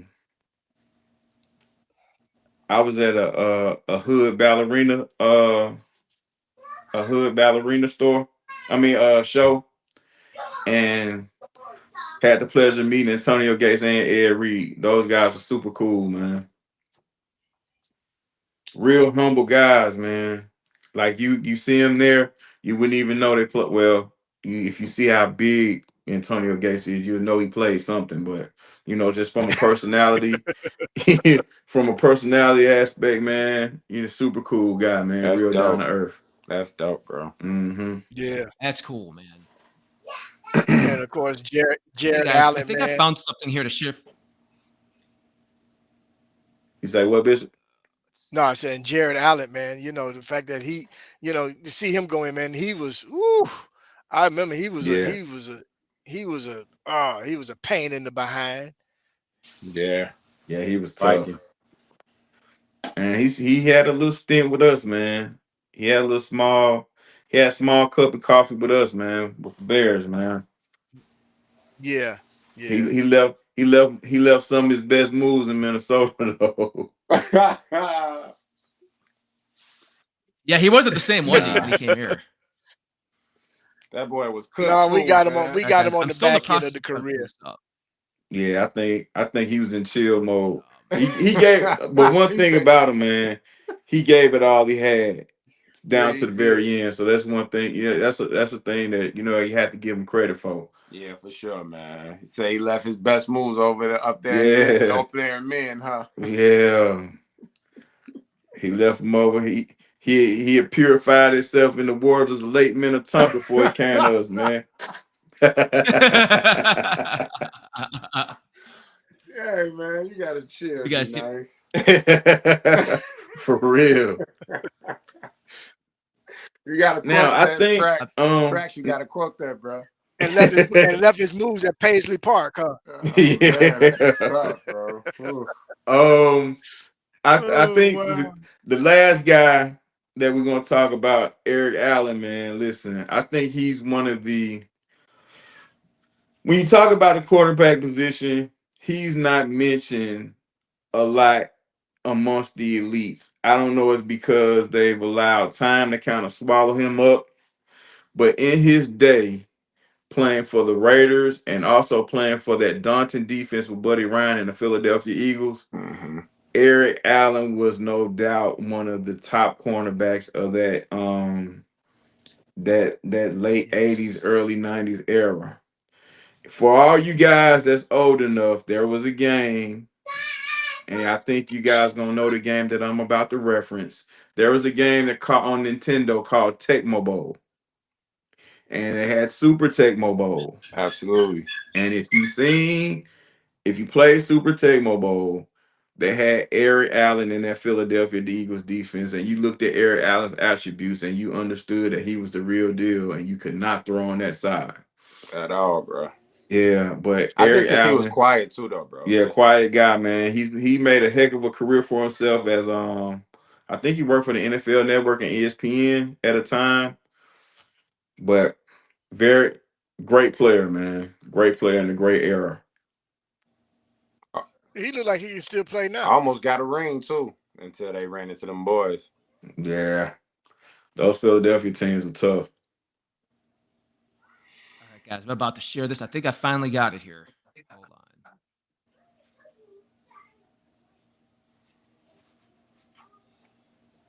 Did it go? There we go. All right. Ooh. So this is where we're at right now. First quarter. Looks like the Chargers have the ball to start. All right. Good deal. Leave Mac where he is at. We do not need Mac. Leave Mac right there in Los Angeles. Why don't we need Mac? I don't think we can turn our collar at any proven edge Man, rusher. we don't look, bro. Look, Mac don't have the special sauce no He more, just had a baby. great year last just year, got- bro. he- What you talking about? Nah, He man. just got Nah. nah, He just man. had 10 Mac sacks just last got the year? shred, man. Andy, you want to see a Mac got repeat the- of Jared Allen? Did he just have 10 sacks last year? Yes or no, guys? Yeah, That's yes or no. listen. That's double-digit sacks in the NFL. I think he just Absolutely. had 10 sacks.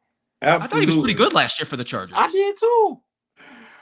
You can't fall for that, fellas. Let it go, Yeah. fellas. Let it go, man. Hey, man, we're always thinking of the We all past. like our The man just had we all 10 like sacks. our I ain't old never. no, and I get it, baby. We all like our old school, man. You know what I'm saying? I get it. It's like having that 72, Chevelle. I get it. But you know what, bro?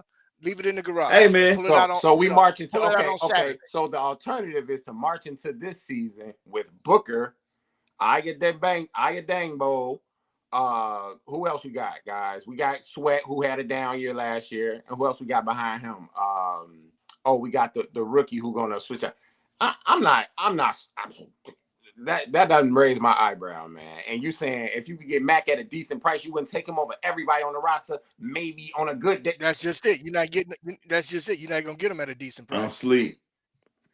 Isn't he I'm making like We don't got $19 million enough, fellas, this is year? my point. We don't got enough on the edge, is my point. And I would take Mac if our offense does what I think it's going to do this year. And we need somebody, bro. We need to make a move really badly, bro.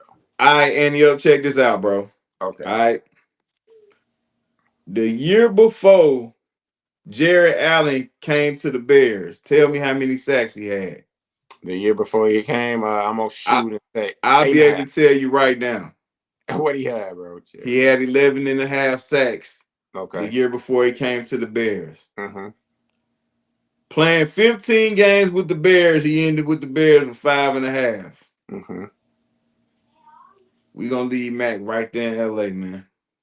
That's what it sounded like Montez Sweat did. Yeah, but Montez a lot younger, man. So that's what's getting you D-Nice the age on him? Yeah, the age and the money, man. Because I can pay for young, but I can't pay for old, man. All right, now I see I peep the perspective a little better now. But okay, I can't pay for I'm old. just worried about us at edge, guys. That's all. Okay. You know what? I'm not. I hear you, but I think Dio is gonna handle his business, man. I really do. This is why. And go ahead, Bishop. And I also think Austin Booker is gonna surprise. I hope so. That's who I'm waiting on. And a name a lot from both Dennis Allen and Ben Johnson. Dom Robinson, man, is turning some heads in camp, man. I gotta see that one. I do too. I'm not saying that to sing a praise. All I'm saying is his name is coming up at the podium, and it's nothing bad. Okay. That makes me feel a little better about that guy, because I didn't think he should have been on the roster. He should have been gone just like Sewell should be gone. But all right. Hey guys, I was just saying, man, I gotta stand on my 10, man. You don't fall. Respect. You don't stand for something, you fall for anything. Respect. See, fumble here, guys. The Lions, they received the kickoff, first play of the game. They fumbled it on the kick return, and now let's go Chargers. Big game, Trey Lance starting for the Chargers. Let's go. That's my dog. I want to actually watch him. I like Trey. I want him to try to. This is his last shot, bro. I think he can hang on. I think Harbaugh got faith in him. I think he's gonna be all right. I think if there's anybody that can turn him around, Harbaugh. Yeah, I think he's at the right place. I think he's at the right place. Yeah. You guys, as the game's just starting here, the Hall of Fame game today, you guys can chime along too. I want to start off. We got the Lions and Chargers, and talking a lot about the Lions because they lose their coordinators. And, they got new coordinators in place, and we're going to break down both of them. Talk a little bit about both of them. I want to get your guys' opinions because I'll be honest with you, I didn't know much about their new offensive coordinator. I like Dan Campbell as a head coach. I think he's a really good coach, but I didn't know much about John Morton. And then I was reading into Denver because John Morton was with Denver last year, and they said a big reason for their quarterback's development last year was because of John Morton. They said that that's a big loss for them, the Broncos. Now they got Sean Payton as their head coach, so he's an excellent head coach. So he'll find a way to replace him and get I'm drawing the name. Why am I Drake the quarterback for the rookie quarterback last year for the Broncos? Why am I drawing Bo Nix? Bo Nix, yes. But Bo Nix, and I saw the quotes like they thought what a big deal that was for them to lose him because he helped Bo Nix so much in his development last year as a quarterback. And I thought that was interesting. And I'm like, oh, okay. I was like, that's why they brought him here to Detroit to say maybe they takes Jared Goff to the next level.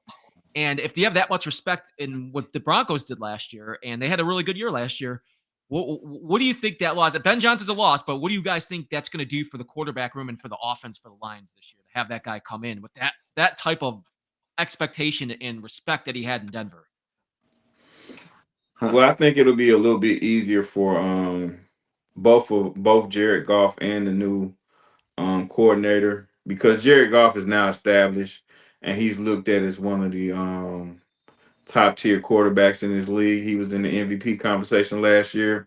Yeah. I think it'll be an easier transition for the new coordinator because he's not coaching a rookie. He's coaching an established veteran that already has chemistry with the team and also has He's seen everything. I think at this point in Jared Goff's career, you can honestly say that he's pretty much seen everything. Mm-hmm. So, this could be a seamless thing. There will be changes, but a lot of times these guys stick to what the player does best. Now, the Yeah. verbiage may change Yeah. and things like that, but all in all, I think he's going to stick to the guns of what makes this quarterback successful, and that's a continuous use of the run game. And they're going to do a lot of play action and a lot of Amon-Ra St. Brown. True story. Can't do nothing else. Well, think me go for it, personally, man. I think I'm out. I'm a little out on this, man, because I think Ben Johnson was very significant leaving them, but I want to see. I think JT Barrett Mm. departure gonna have more of an effect than they given any type of credit to. And the only reason I say that is because I think JT Barrett and Golf connected in a way. And we just got to see how that plan pans out. But the one guy I think that I don't think nobody's giving much credit to who left the Lions, and he has nothing to do with the quarterback, is Antoine Randall. Mm-hmm. Mm-hmm. I want to see the production from their receivers now that Antoine Randall is gone. And in regards to their current and what's his name, Morton, the OC. Morton, yeah. When he was a play caller before, he was, I think his offense ranked between 22nd and 24th when he was calling plays. So that's why I'm putting more credence on the receivers than I am with regard to what Golf is going to do and the effect that he's going to have on Golf. I want to see what they get out of these receivers. Okay. I personally, I think you don't lose the caliber of coaches, these renowned guys, these notorious guys. You don't lose the amount of those guys in one off season and bounce back better. I just can't see that, guys. No, on no fronts. I'm not saying they're going to be a 4-win team, and they're still going to be competitive and a good team. They're led by, they get it done over there. They've been getting it done, but the offense, there's no way possible, in my opinion, humble opinion, that Jared goes out here and runs it up like he was doing with Ben, bro. You don't get. There's not another Ben Wilson. Shucks. What? Trey Lance just threw a touchdown, baby. Got them down to the red zone, and it was a fourth, and it was a fourth down play. Yeah. Detroit defense big game, stopped Trey Lance. on third down. Yeah, let's go, Trey. Yeah, yeah. Get him right, Harbaugh. But yeah, man, it's gonna be a slight. It's gonna be regression for sure, man. I don't see them like being better without Ben, and then again, we just talking about Ben, but JT Barrett, that's very, very underrated. Connection that those guys had. Glenn, I mean, they lost Randall. You don't lose those type of guys and everything's going to be all right. Yeah, you got to figure new things out. They got a different system, different things. Same for us. I don't think we're going to, next year, then we can start talking about Burden, Rome, and DJ having 1,000 apiece and all that stuff. This year it's going to be some bumps and stuff, but you're going to see the potential. You're going to see what we can do. You're going to see how we strike fear into defense with all our weapons, bro, and how you use them. So I think we're going to be good. But again, next year, then we can start talking about that. Now those guys over there, yeah. You see. What's my boy name? Golf. Come on, man. Golf is hot and cold. There's no in between with Golf. He goes whoop or whoop. Can we all agree on that? I've never seen a gray area with Golf. So I think we're going to see a lot of topsy-turvy Golf yet again. That's my spiel. I think Golf is better than I thought.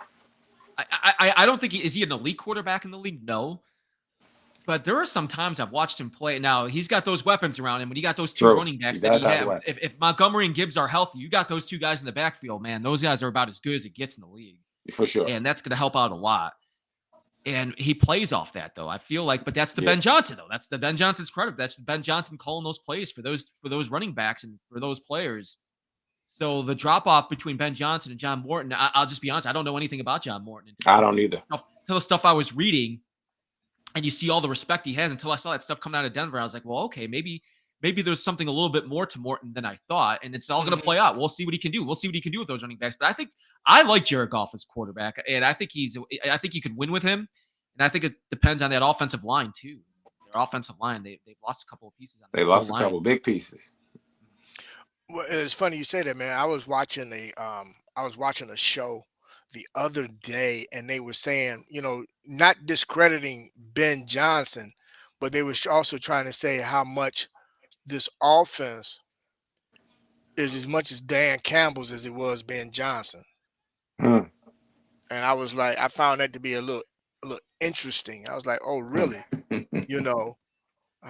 But hey, I never knew Dan Campbell to really be an offensive guy, but apparently they said that, he had a lot more say on the offense than, he's being given credit for.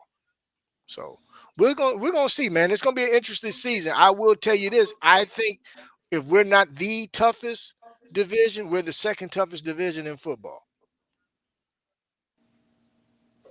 You bring up a good point, Bishop, about Dan Campbell. And I'm a big Dan Campbell fan. I think what he's done there, guys, how many years when people laugh at our team and how bad we've been, how many years were people laughing at the Lions of how bad they were? 50. Campbell got there. Dan Campbell changed that. He changed that culture, man. And you can see it. And maybe you guys agree with me. When you see Ben Johnson's interviews, because we're all excited to see Ben Johnson talk. And Ben Johnson gives you the lay of the land, and he's front up, and he tells you like it is. Guess where he's taking that from? Go watch Dan Campbell's press conferences. Go watch his training camp reports, man. They're so similar. So I feel like Ben Johnson's taking that Dan Campbell. He's kind of taking that Dan Campbell attitude. He's kind of making it into his own. We're all our own people, guys. So he's not going to be Dan Campbell, but you could see those characteristics that Dan Campbell taught him as a head coach, and you're seeing it right now when you're watching the Ben Johnson press conference. At least I am. Yeah, and I think it's cool. I think it's cool if he can take on some of the personalities of some of the former coaches that he's been under and he's played and he's coached with or whatever. I think that's a cool thing to do, because he's been around some very interesting guys, some very pretty good coaches in his coaching journey. So, you can learn a lot from guys that he's coached with. Hey, I'm with Squalls on this one. What happened to Hendon, man? They got Kyle Allen coming out as the backup QB, starting for the Lions tonight. What happened to Hendon, man? Is he still with them, or is he hurt? Does anybody know? Good question. That boy bagging groceries, man. But you got to think about it, guys. This is the Hall of Fame game, man, and I don't think they're really trying to show too much. I think is Trey. You think Trey Lance is the backup if Herbert gets hurt? Yeah. Oh yeah. You think so? Yeah. Yes, sir. No, they got Heineke, don't they? So hey guys, right? It might be Heineke. He's better than Heineke, man. Trust me, I guarantee you. The reason why he started is because he's outperforming Heineke. No. I'm looking. Detroit Jock City today put an article out. Dan Campbell puts Lions quarterback on chopping block with latest decision. That's Hendon Hooker. Huh? Say that again. It says this is according to Detroit Jock City. It's an article they put out today. Dan Campbell puts Lions QB on chopping block with latest decision. And then I see another one from Yahoo's. Lions reportedly make unexpected quarterback decision for the Hall of Fame game today. So something must be going on there with Hooker. Ooh, spicy. You heard it first, man. Spicy backup quarterback news here on Chicago Sports Podcast. Spicy. Okay. That's interesting, man. It very. Is. Yeah. Huh. Going with the well-traveled Kyle, going with Allen, man, who's been with quite a few different teams, huh? Allen's been around for a while. Eighth year in the league, and 15 in 5 years. Yeah, Kyle's been in Carolina, DC. I remember him coming out of Texas A&M. I do too. Interesting. maybe he'll be the backup quarterback this year. Maybe he fits Morton's system better than he did last year with them. Maybe. True story. That's interesting stuff. That's interesting. You know, you see what Squalls just said? He said Trey Lance will be Harbaugh's Colin Kaepernick. oh Lord. I like this one what he said too. 80s. How about this? Scrolls is silly. Scrolls said Hendon Hooker sounds like an 80s cops show. Magnum PI or something, right? Yeah, man. You know, guys. All right, man, that's a good one. Scrolls, I like that one. give you Yeah, that. I like that one, Scrolls. You know, guys, I want to Chargers bring on up the board. I want to another guy I want to bring up, the other defensive coordinator for the Lions, because we're going to see a lot of the Lions. We're talking a lot. Lions are they're expected by a lot of people to win the division again. When we talk about people that stand out to you as coaches, we talk a lot about Ben Johnson, Dennis Allen. I'll tell you what, go watch some of Calvin Shepard, the defensive coordinator videos for the Lions, man. This dude stands out to me. And I remember him as a player. He was a good player too. And I just went back and I watched some of his videos, and when he's talking, man, and he commands attention, and you could see why players love playing for this guy. And he kind of takes like that Dan Campbell like when I was just talking about Ben Johnson, he kind of takes that Dan Campbell approach. And then I see him on the field, man, like he's all over the field, right in players' faces. Like, I don't know, man. Like, I feel like they're going to lose a little bit with Aaron Glenn gone, but if he's been training under Aaron Glenn for the last 2 years, and he credits Aaron Glenn to a lot of that. You got a smart, good player. He was a good player in the NFL. Like Aaron Glenn, he was a good player in the NFL. This guy could be a very good defensive coordinator, and he could step right in there and make a difference on that defense. Just everything that I've seen from him so far. Hopefully he won't be, though. I'm hoping he won't be. But look, seriously, my thing is this. Here's my only thing. Aaron Glenn was like one of the more sneaky, like crafty and cerebral, confident DBs ever. And when all those guys were getting hurt in that backfield, when Aiden Hutchinson got hurt and all of those dudes, he rallied those a bunch of third and fourth stringers to at least try to keep it respectable. I wasn't mad at them for getting torched by Jaden Daniels in the playoffs, bro. I was not. Look what they had out there, bro. Seriously. I salute Lions fans. If you're watching this, I salute the effort. But they were overmatched. It was what it was. Yeah. I don't think even, and this guy might be good. I do remember him as a player, and he did learn under Aaron, so that says a lot. But I don't think you put anybody else in that position, darn it, in the league, and they get what Aaron Glenn got out of those fourth and third stringers, bro. It just doesn't happen, in my opinion, man. Yeah, with very little pass rush as well. You know what I mean? Once Hutchinson went down, they got real spooky for those guys. Yeah, the cupboard got bare for him, man. The cupboard got bare. I mean, I commend them too, man. Like I said, I'm gonna be honest, man. I was actually kind of rooting for the guys, man, for the simple fact because they were able to plug and play like they were doing. I was like, shoot, man. That's why my feelings so hurt. How they been so disrespectful towards us this offseason, bro. Like, yeah, bro. Because I actually was with those guys, bro. Me either, man. I was actually kind of pulling for them, man. I was like, shoot, if not them, Philadelphia. So either way, but I was like, the fact that they was able to plug and play and keep things going, man, and they didn't really miss a beat, man. I tipped my hat to them, man. I was like, you know what? Dan Campbell and the coaching staff put their footprint on that team, man. Them guys, they toughed it out, because any other team, yeah, for sure. Any other team would have folded, man. Yeah, they'd have folded, bro. For sure. So we gonna see, man. That's a lot of turnover at some very crucial staffing positions. So yeah, we definitely gonna see. I can't see them just outright winning the division. I'm not. I can't get that. Last year I was like, these boys look scary. We know it. They had the year before that, so I was like, oh. And I'm not saying they're gonna fall off a cliff, but I just like I can't be that. You lost a lot. I mean, and then we ain't even talking about the O-line and all of that, but you lost a lot, bro. So let's see. I'm very curious about that. Well, one of the guys they lost was Zeitler, man. I thought Zeitler, they plugged him in last year. I thought he did a very good job for them. He did an awesome job. And he went out, and the other guy that I think is going to be was Davis, Carlton Davis, their cornerback last year. He went there for 1 year. He played all those years in Tampa, and he was great for them last year. And now he went to New England. He went and signed with New England. Followed their other defensive guy that went to But they got that one of the running other game defensive. too, though. one of the other coordinator, not a coordinator, one of the other defensive coaches for the Lions went to the Patriots to be their defensive coordinator. Oh, So okay, yeah. he took I can't remember his name right now, but he took Davis Winter with him. Okay. So we'll see how they play. They didn't really have much of an off. They didn't really have like this big splashy offseason either. I don't think One thing they do well though is they draft well. That's one Yeah. thing you yeah, got to they have consider about the lately. They Lions, have man. been.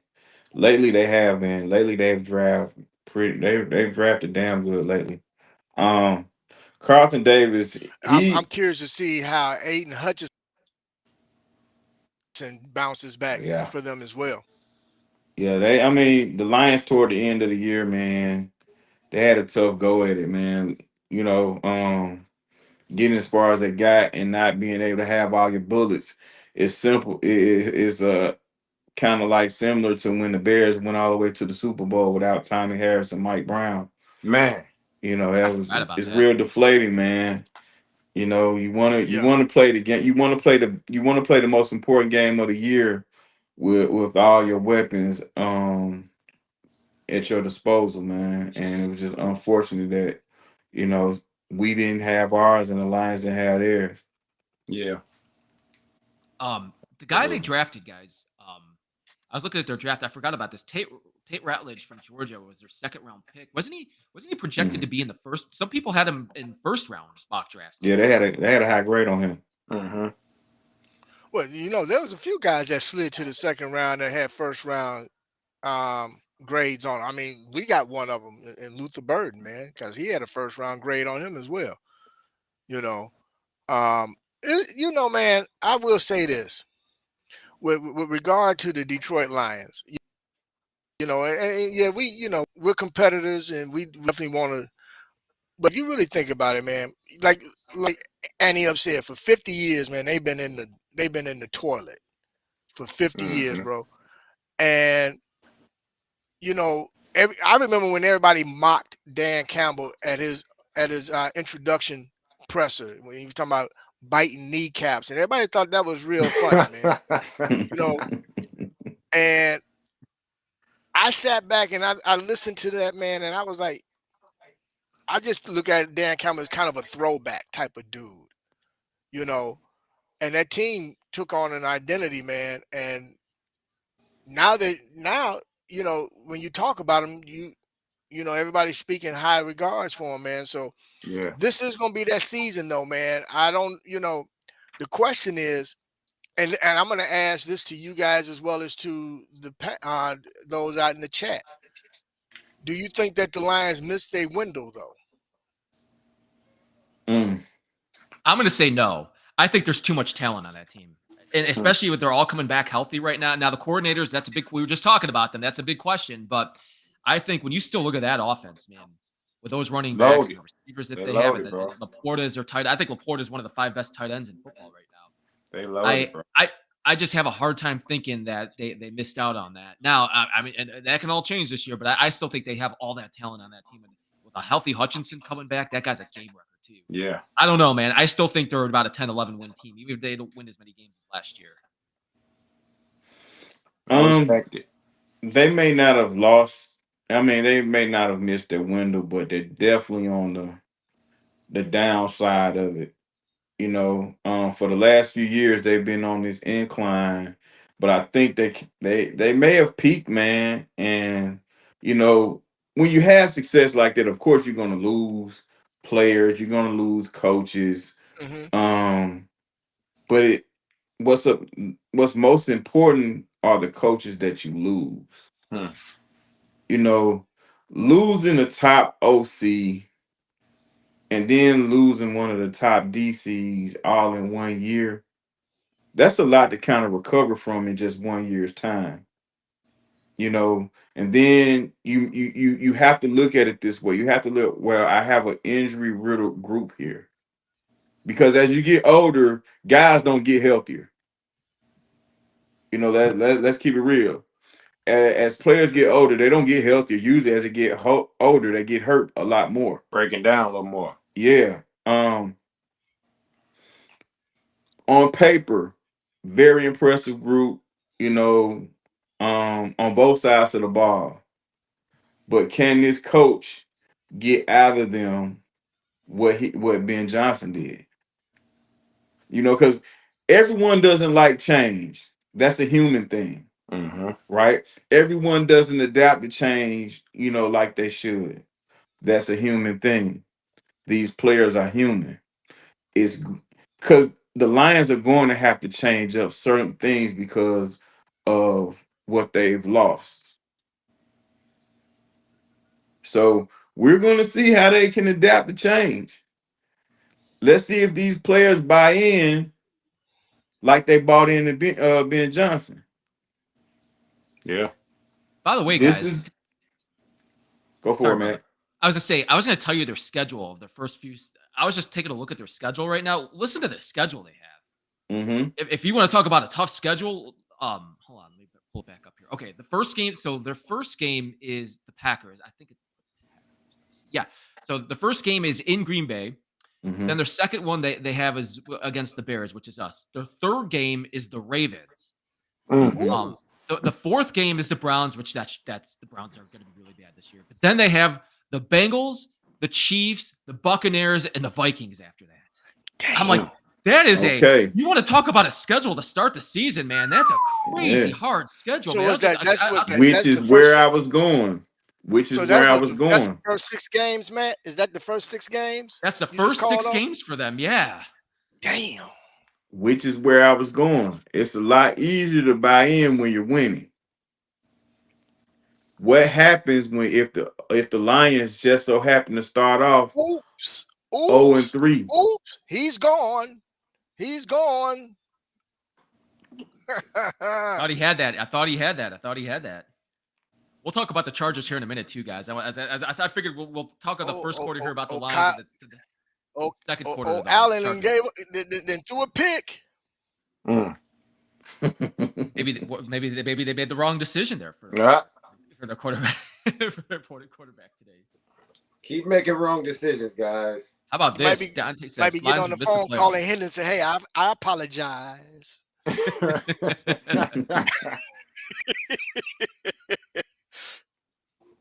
I don't think the Lions are going to miss the playoffs.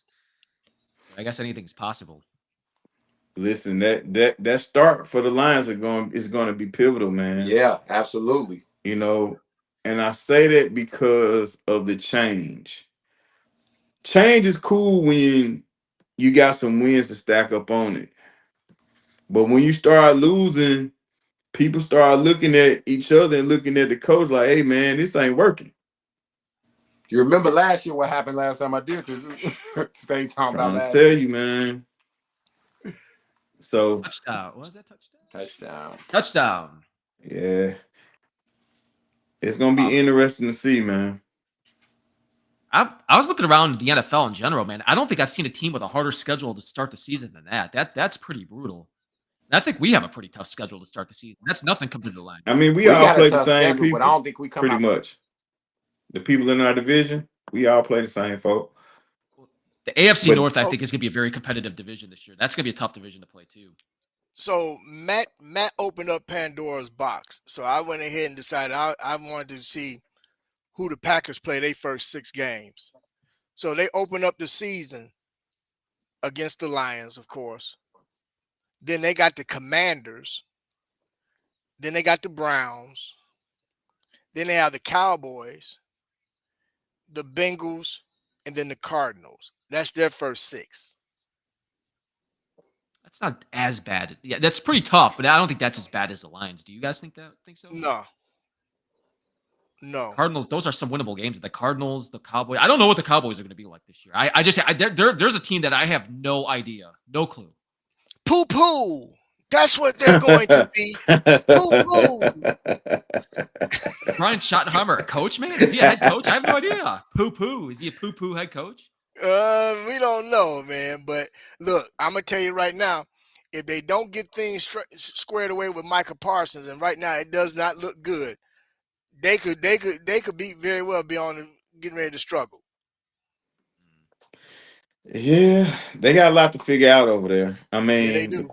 Quarterback and receiver ain't one, but everything else is kind of up in the air over there. It's important for Dak to maintain his health throughout the year. because if Prescott goes down, it's shot to hell. You know, I was as we're talking about the game here today, too, guys. You know what was a big win for the Lions is keeping their offensive line coach. Remember all the rumors that the Bears are trying to get him, Hank Fraley. Is that who's Hank Fraley, the Yeah. offensive line coach? Yeah. And I mean, you see what he's considered one of the best offensive line coaches in the league. So if as they lose their coordinators, I think one of the big wins for them was being able to keep that guy, especially with some of the turnover on their line. Mm-hmm. It is, but you know what? I'm actually glad that we got the guy that we have for offensive for our O line. I'm actually pleased with that pick. Yeah, I remember Fraley as a player. Nasty guy. Oh, he was a nasty player, man. I Yeah, he remember was him. nasty. Yeah. He was one of those old school players that you liked watching play. Yeah. Yeah, he was nasty. He was a dirty dealer, man. But he was tough, man. I was hoping the Bears stole him too, but I'm okay with Roshar. You know, another player that's interesting for me for the Lions for me this year is Jamison Williams. What kind of Jamison Williams? Because I feel like at times the receiver Jamison Williams, I feel like at times you're ready for him to break out, and then something happens and he doesn't. I don't know. I think he's a really good player, but I wonder what kind of year he's gonna have. Well, he and Luther Burden went to the same high school. Ah, I didn't know that. Yeah. He and Luther Burden went to the same high school. If I'm not, I'm sure of it. At least I hope I'm right instead of lying to the world. But yeah, I think You're right on that one. he and Luther Burden went to the same high school. I think Jameson got a couple years on him, but same type of mentality. But Jameson is just bigger and faster. But yeah, they went to the same high school, so that's an interesting thing. Maybe Jameson can give Luther some kind of advice on how to deal with Ben Johnson as well. I'm pretty sure. Well, hey, look, I went ahead and pulled up the Vikings schedule. So I don't know, man. I'm gonna read off these 6 games, they first 6 games, and you guys tell me, man, if the NFL didn't kind of tilt this man to make it a little tougher on the Lions. So of course we know the Vikings open up their season against us. Mm-hmm. And then after us, they got the Falcons, the Bengals, the Steelers, and the Browns. I don't think that's that bad of a start. I mean, well, that Steelers game that's in Ireland, so you never know what can happen. You never know what happened there. But isn't both? Wait, the Vikings have back-to-back games overseas, don't they? Don't they have a game in Ireland and then they have a game in Germany? Maybe it is, or I think London? so. And then I forgot. Then the 6th game is against the Eagles. Oh, that'll be a tough one. That's a tough for a rookie quarterback, man. Like that, Yeah. Luckily for them, they're actually playing the Eagles at home. Yeah, I mean, yeah, that'd be. They get to play Aaron Rodgers in Pittsburgh. Interesting, man. So the And strength they of got schedule and they definitely got the Bengals, and they got the Bengals at home. So they got some winnable games too. It's very possible. This is how I would like to see the first 6 games play out. Minnesota could be 3-3. Detroit could be 3-3. I would like for us to be at least 4-2. I like for us to start out, man, hot like we did last year. Yeah, it's up, man. The way these schedules play. Because remember, guys, last year we were so happy at the schedule that we had, and we thought we was just gonna knock Why you off gonna these remind us teams of left that, and man? right. I don't, but I'm not saying it to be like a downer. What I'm kind of saying is like, we just never know how this thing may work. The schedule does look kind of tough for everyone in the division, but we can. It's a possibility we may run off a couple. We might just be built for it. You know what I'm saying? We may Yeah. just be built. We may just be built to face these teams that others may think are far superior. But the NFL is a year-to-year league, man. You just never know, and timing is everything. The timing in which we face some of these teams are going to be pivotal.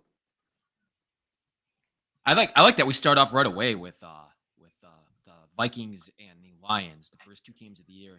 And I like that we're playing Detroit the second game in Detroit. I think that's going to be fun to watch, man. Yeah. Up touchdown. I think there's a touchdown. Touchdown. Chargers. Is it? Yeah, touchdown Chargers. What do you guys? We're talking a lot about the Viking. I mean the Lions. Hmm. How about the Chargers? Jim Harbaugh's second year as head coach. What a difference he made in that year one with that team, man, going to the playoffs. Where those years before that they had Brandon Staley, who didn't seem like he knew what he was doing. No, Yeah. that wasn't a touchdown. That was an interception. Oh, interception. Yeah, I'm That was on an my phone. I interception. can't see on my phone. That was an interception. You're right. Nice play though. You brought up the Chargers. I don't think anybody knows this, man, but Jim Harbaugh, and they put it up during the game. He's the first coach to take well, I forget how many teams this show now. Dang on it. I should have took a snapshot of, but he's actually the first coach, man, to come in and actually turn programs around to where improve their win percentage by 6 games. Hell um, of a coach, man. He's a great coach. he's a heck of a coach, man. He's a heck of a coach. He's a football guy, Strictly. and listen, you have to be maniacal, man. And in one word, that pretty much explains who Jim Harbaugh is. He's a maniacal guy, man, when it comes down to the football thing. He understands it through and through. That whole Harbaugh family gets football. That's why those two guys have had such tremendous success in their careers as coaches. Yeah. You know, they this offseason they let Joey Bosa go, man. He's hurt all the time. I will be interested to see what he does with the Bills. But they lost him. They lost Ford, their key guy. He lost their defensive tackle to the Rams. So they lost a few guys, but they brought in a couple as well. And I like the draft pick. I like their draft. I love the running back Hampton, man. I can't wait to see this guy play this year. And then they took Trey Harris in the second round, the wide receiver, who I was also a Hmm. fan of as well. I like those first two picks right off the bat for them, and I feel like those are two players that will fit right into what Jim Harbaugh is trying to build there. Yeah. And shout out to Harbaugh, man. Because the Chargers already had the quarterback. They got the hard part out the way. Getting a quarterback. I think Justin Herbert, I think the world of him. He's one of my favorite quarterbacks playing in the league, young quarterbacks playing in the league right now. I always pick him on my fantasy squads. He just, he has these little funny injuries and stuff like that from time to time, but when he's out there and he's playing, he's a gamer. Um, Harbaugh him and Greg Roman does a great job of, you know, just focusing on the fundamentals of the game, keeping things simple. And believe it or not, Mark Trestman is an offensive assistant over there. I did not Yuck. know that. Yuck. Really?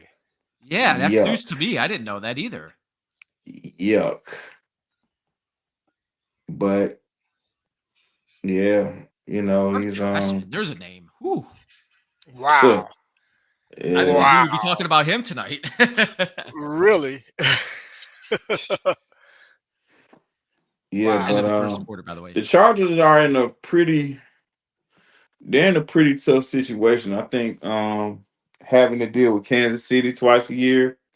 Then now we're seeing the emergence of a young Broncos team coming up. The Chargers, they're gonna have to get in where they fit in because everyone listen, a lot of people, I've been listening to a lot of people, they have high praises for the Broncos. They have very high expectations about what the Broncos could be this season. I love their defense. I respect the offensive line situation, but I'm still not sold on Bo Nix. I think he's cool. I think Sean Payton did a good job of getting what they got out of him. but I don't think he's what everybody else says he is. And don't listen, I'm always somebody that has reservations about when they put people on these certain pedestals that ain't really paying, that ain't really showed nothing. He had a pretty good rookie year, but not enough for me to just really be glowing over him. But we'll see. I think, and Dean, I hear you on that. I think he's getting the amount of praise that he's getting because when you think about Sean Payton and Sean Payton's system, he fits it. Hmm. So if he's going to have a good career, it'll be because he's in Sean Payton's system. Sean Payton wanted that guy. That's who he wanted. He targeted him. That's who he wanted, and he fits. He fits his system. So I hear you. He had a pretty decent, he had more than a decent college career. You know, but I hear you. He didn't blow the doors off, but he actually fits Sean Payton's system. So I think that's why he's getting the you know the praise that he's getting in terms of what he did for as far as his rookie year. And I mean, and like, and in all honesty, he should have had that type of rookie year because of all the, he's how many snaps did he have as under center through college? So he was a 3-year starter. Hmm. Well, actually, he was a because he Oh, four started at years. Auburn. So He yeah, it was a started at 4 year. Auburn. Yeah. He started at Auburn. He left Auburn because his dad was an Auburn QB. Patrick Nix used to be a QB at Auburn. He left Auburn and went over to Oregon. And I think every quarterback has success at Oregon. That may be unfair to say, but the system in Oregon is phenomenal when it comes down to guys throwing the football. Hmm. Check out Dylan Gabriel, and the guys that came before them, you Yeah. know. Um, but again, 29 touchdowns, 3,700 yards is nothing to sneeze at. I respect it. But I think it was more to Sean Payton's toolage than Bo Nick's ability. Okay. That's fair. That's where That's I'm fair. at. And people gonna talk trash. But I just go off of feeling, man. I ain't saying that I'm 1,000% correct, but based off of what I know of Bo Nix and what I've seen, man, I ain't nah, man. How I about mean, how about how about the coaching in that division? Andy yeah. Reid, Pete Carroll, Jim Harbaugh, and Sean Payton. Woo. Hmm. That's, isn't that nuts, man? Those are all Hall of Fame coaches right there. Or at least Jim will And probably be on his way to one. and To what they had Cornelius three said, teams in coaching the matters. division with double digit victories. They Coaching had does three matter. teams in the division. Yeah. Chargers with 11, Kansas City with 15, 14, 15, and Denver with 10. Um, guys, I think the Raiders are going to be an improved team with Pete Carroll alone. But I was watching some videos as we're talking about that division of Genty, the running back there. Oh man, I know it's just Hmm. I know we can overreact on training camp, but the agility drills and stuff that I've watched from him, holy cow, man, that dude looks good. I agree But with you. I think the Raiders are going to be much improved. I don't think they have a choice in the matter, man. Now they got a funny situation going on right now where they got rid of it with Christian Wilkins, man. That was crazy. that was a But weird story. Man, yeah, that's a whole nother conversation there, brother. yeah, it's good to get the distractions out the way by any means. Yeah, but And go ahead, if brother. Pete Carroll, if Pete Carroll got rid of you, now think of the characters that Pete Carroll have coached throughout his entire career. Yeah, If Pete Carroll pressed the button for you to walk, you tripping. Like you have real issues if Pete Carroll let you get out the door, and they willing to eat all the money. That's a lot of money too. Well, Man, come on, man, come let's on. let's have a real conversation, if we may, fellas. So, what was he really released for? Was he released for a forehead kiss? That's a story, man. I feel like I feel like there's got to be more to that though. Well, All that's what right, I'm. That's what I'm kind of leading to. You know, check it out. was it a forehead kiss Check it out, man. only? Since we here, since we here, since we here, Keep it. since we here, Christian Wilkins, he either has, a like for everybody, if you know what I mean, or he's playing like he has a like for everybody. That usually doesn't go too well in the locker room, bro. I'm sorry. Like, ain't nobody got time to be playing those type of games, especially when we trying to get this thing rolling and you got these little play fiend issues, these, you know what I'm saying, you got hand issues and all that, bro. And then you want to, be all extra physical, bro. Ain't nobody got time for that, bro. This ain't that. So what you're doing, you're creating a distraction and disrupting chemistry. First year head coach like Pete Carroll ain't having it, bro. I think And he's we got tape. We have receipts of your actions, bro. You know what I'm saying? Now we're going to be we're going to be a victim of your repetitive nature, bro. And I just don't think Pete Carroll and that organization is having it, bro. So I think that's what it ultimately was, man. Well, I think too. I think they're just sick and tired of it. Seems like every other year or every 3 years or so, they have some form of distraction that just completely disrupts their locker room, man, and just destroys their season. So I think they're getting out in front of it right away and letting it be known we're not tolerating no BS, no Yeah, they got distractions at nipping in all. the bud, man. Yeah. when you're in your division like that too. We were just talking about it. I mean, as we're watching the Chargers I mean, first year already, Jim Harbaugh has made. When you have good coaching, the first year already, Jim Harbaugh has made a difference for that Chargers organization. I feel like they're still going to be a very good team this year, if not take the next step for this season. And I think they're going to use that running back, that rookie running back they have, and he's going to be a good fit in Greg Roman's offense. And then you have someone in with Vegas. You have Carol Geno Smith, somebody, that can kind of lead it a little bit better than the way they were led the last couple years with inept quarterback play, man.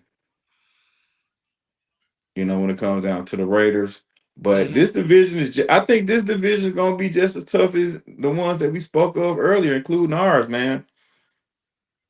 How about I didn't even bring up McConklin, the receiver for the Chargers yet, man. What a year Lad, that guy had. yeah. Man, he broke out and he had some of the games I watched him play last year, the catches that he made in big time moments.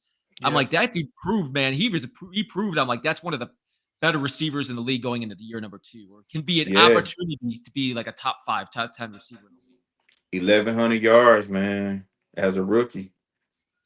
with not a lot around him either. You didn't really have a lot around him. Mm-mm. They tried to bring Quentin Johnson around. Now Johnston was a guy who I was high on with him coming out of school because he was excellent at I think it was TCU. Was it TCU? I don't remember. Um, big speedy receiver. Yeah. Um, but he turned into Kevin White, man. That guy he can't catch a cold butt naked in the snow, man. Ooh. I'm guessing that's a He- bad thing, right? yeah. But Yeah. if you notice the way Harbaugh did it, because like you said, Matt, it was not a whole lot of it wasn't a lot of weapons around him. Harbaugh really leaned in. into that offensive line and really depended on the running game to get them where they needed to go. Kind of it changed up the whole philosophy for Justin Herbert, which explains his down year as far as yardage is concerned and touchdowns. But Herbert only threw 3 interceptions, 23 touchdowns, Mm. 102 passer rating. Well, I'm So interested in that with the rookie receiver they have this year, man. See how those two will play off with each other. yeah, You brought a good point about Harbaugh, man. Don't forget, remember his first year there, they took the tackle in the first pick. Wasn't it Alt they took? The Yeah. pick? And he had a really good. He was really good. yeah. It's I important to find those mean, players. Harbaugh gets it. And the thing about him, which you have to love, he he embraces the fundamentals, man, and he attacks every team the same way. As far as the way he coaches it, he starts inside out, and that's kind of how we would have liked things to go with us in the very beginning. That's why I was wishing and praying when Harbaugh was available that we got him. Though now it's water under the bridge, but since we here, we can talk about it. When Harbaugh was available, I was begging for the Bears to sign him. We don't have to talk to him; just give him the dotted line to sign and a pen, He and didn't let's want get the him in job here, though. man. That was the thing though. He didn't want the job. I That was the rumor, wasn't it? That he I didn't don't want to. think he I felt thought that was wanted by the rumor. organization more than anything. I don't think it was a thing where he didn't want the job. I don't think he felt like the No, organization wanted him. no, it came out after the fact. He had specific teams that he was interested in, and Chicago was Okay. not one of them. Mm. And the Chargers was at the top of the list because his wife said if we're going to go anywhere, we're going to the West Coast. Yeah, get away from all that damn snow.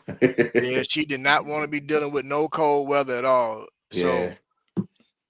Does anybody else still call him San Diego Charge? I still, even when I was getting ready today, I do. I still all the I had to time. catch It myself. slips. I had to And catch myself. shoot, I gotta catch myself calling DC, not calling DC the Redskins. Yeah, that one too. That's another Yeah. one. But I still saw San Diego. I say San Diego Chargers all the time, and I'm like, no, no, no, it's But LA, man. they may rumor has it they may be back Redskins. No, it's not gonna happen. It ain't. That ain't gonna happen, brother. No. There's a certain person that wants it to happen, but I don't know if That it's oh gonna well. happen. Hey guys, this is an interesting comment from the Squirrels. The broadcast is talking that they already missed Ben Johnson, and Dan Campbell looks stressed. Well, I'm gonna tell you, man. I'm sitting here watching this game, bro. This second unit of theirs ain't looking. It's not looking great. But again, I mean, it's the first preseason game, so you're not gonna read too much into it. Hmm. Second Not gonna, quarters go by so fast. They're killing a lot of time off the clock.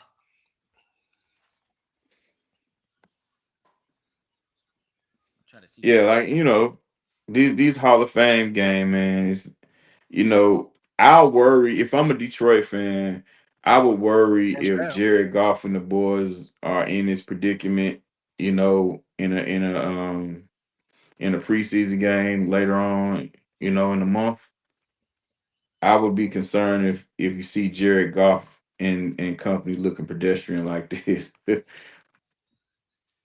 At least for our team, if our team gets really good, you don't have to worry about Dennis Allen becoming a head coach anywhere else after that. True.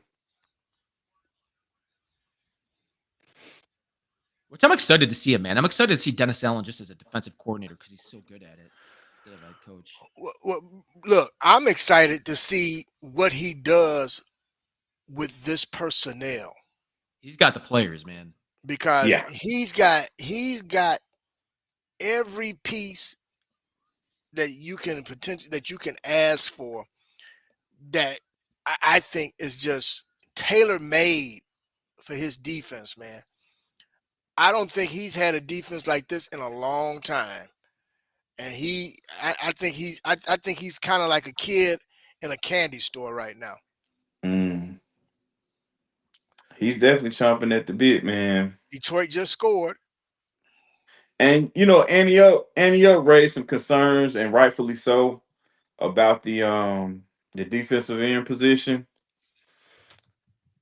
I get it. But if you look at Dennis Allen's kind of coaching history, He's only had one. he's rarely had a team where he had two like the bookend defensive ends Right. that have the double digit sacks and stuff like that. He usually concentrates on getting a lot of pressure up the middle. Not Mm-hmm. to say that we don't want two defensive ends bringing pressure. Because we listen, if it happens that way, great. If we could Right. come out of this thing with two defensive ends and give us double digit sacks, that'll be amazing. But normally in the Dennis Allen system, it's not really how it goes. No, you're right. You're Right, So man. absolutely right. yeah, we just have to see, man. We'll be able to point out all the we'll be able to see all the holes once this thing gets started. And remember, guys, we're building this thing. This is not a microwave situation. So it's a bit by bit thing, year by year thing, and hopefully it doesn't take very long to get us where we need to go. That first preseason Yep. game. When is that? Next week, guys, against We got the Dolphins, Dolphins. baby. Dolphins. Dolphins. Sunday. It's Sunday. Isn't it? It's a Sunday game too. Isn't it Sunday? Yeah. Yeah, man. Alright. I was Those like, guys, oh, those, yeah. those guys are doing joint practice with us too, ain't it? Yeah, that is true. Yes, they're Yeah. doing practice with us. I'm excited. So After what you know, we get to hit somebody else. Yeah. Oh, isn't it? bring it on, baby. You know, and we're gonna keep you guys up to halftime for the show today. By the way, thank you guys for watching. By the way, all you guys in the chat room, anybody watching, we got a lot of people watching right now. I think we're at 511 right now. So everybody watching, thank you so much, and like and subscribe on our page. We have a lot of shows coming up, and this is the first of many other watch parties that we're gonna have during the football season. And all three of us, Bishop, D Nice, we're gonna be doing these watch parties on Thursday nights for Thursday night football, and we're gonna take you up to halftime for today's game. And I don't know about you guys, as we're talking about the game right now, the Lions and Chargers. In by this point, a lot of even the second stringers are starting to come out. But I'll tell you what, man, just to watch some football again is just I've got like goosebumps on my arms right now because I'm like, man, I can't believe we're watching football Man, again. I feel like it's been too long. We are here. We look, are here. I had to call D Nice earlier just to make sure that I wasn't tripping. I was like, bro, we actually got some football coming on tonight. Yeah. As much So, football as we talk on a week to week basis, how the hell did it sneak up on us? Yeah, man. you I know, was August tomorrow. Yeah. It's pretty cool. They were just showing the graphic of Antonio Gates, who's going into the Hall of Fame this year. And I mean, growing up watching that guy play, I'll say to this day that the best tight ends I've ever seen are probably Rob Gronkowski and Travis Kelce, but Antonio Gates is right there. Those are probably the three that pop up in my mind, and it's rightfully so for Antonio Gates, man, because he was one hell of a player. And think about it. Antonio Gates was an undrafted basketball player out of Yeah, Kent that's State. right. Undrafted to the Hall of Fame, man. Didn't play college football. 8-time Pro Bowler. Yeah. He's the It was first player crazy to not to see play him college. burst out the scene, though, man, with Phillip Rivers. Yeah. He just out of nowhere, bro. That size, man, how big he was. Did I get that right though? He did not play college football, did he? I don't think he did. He played basketball. He's a No. basketball player. Yeah, he was a Yeah. basketball Mhm. player. First player in NFL history to make the Hall of Fame as a that didn't play college football. Mm-hmm. That's crazy to me, man. Because that's probably the only time that's ever going to happen too. Yeah, that he kind of opened up the door for these NFL head coaches to go watch Other, college basketball.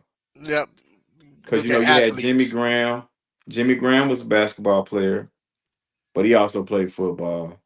Tony Gonzalez, That was the other one I basketball was going to player. mention.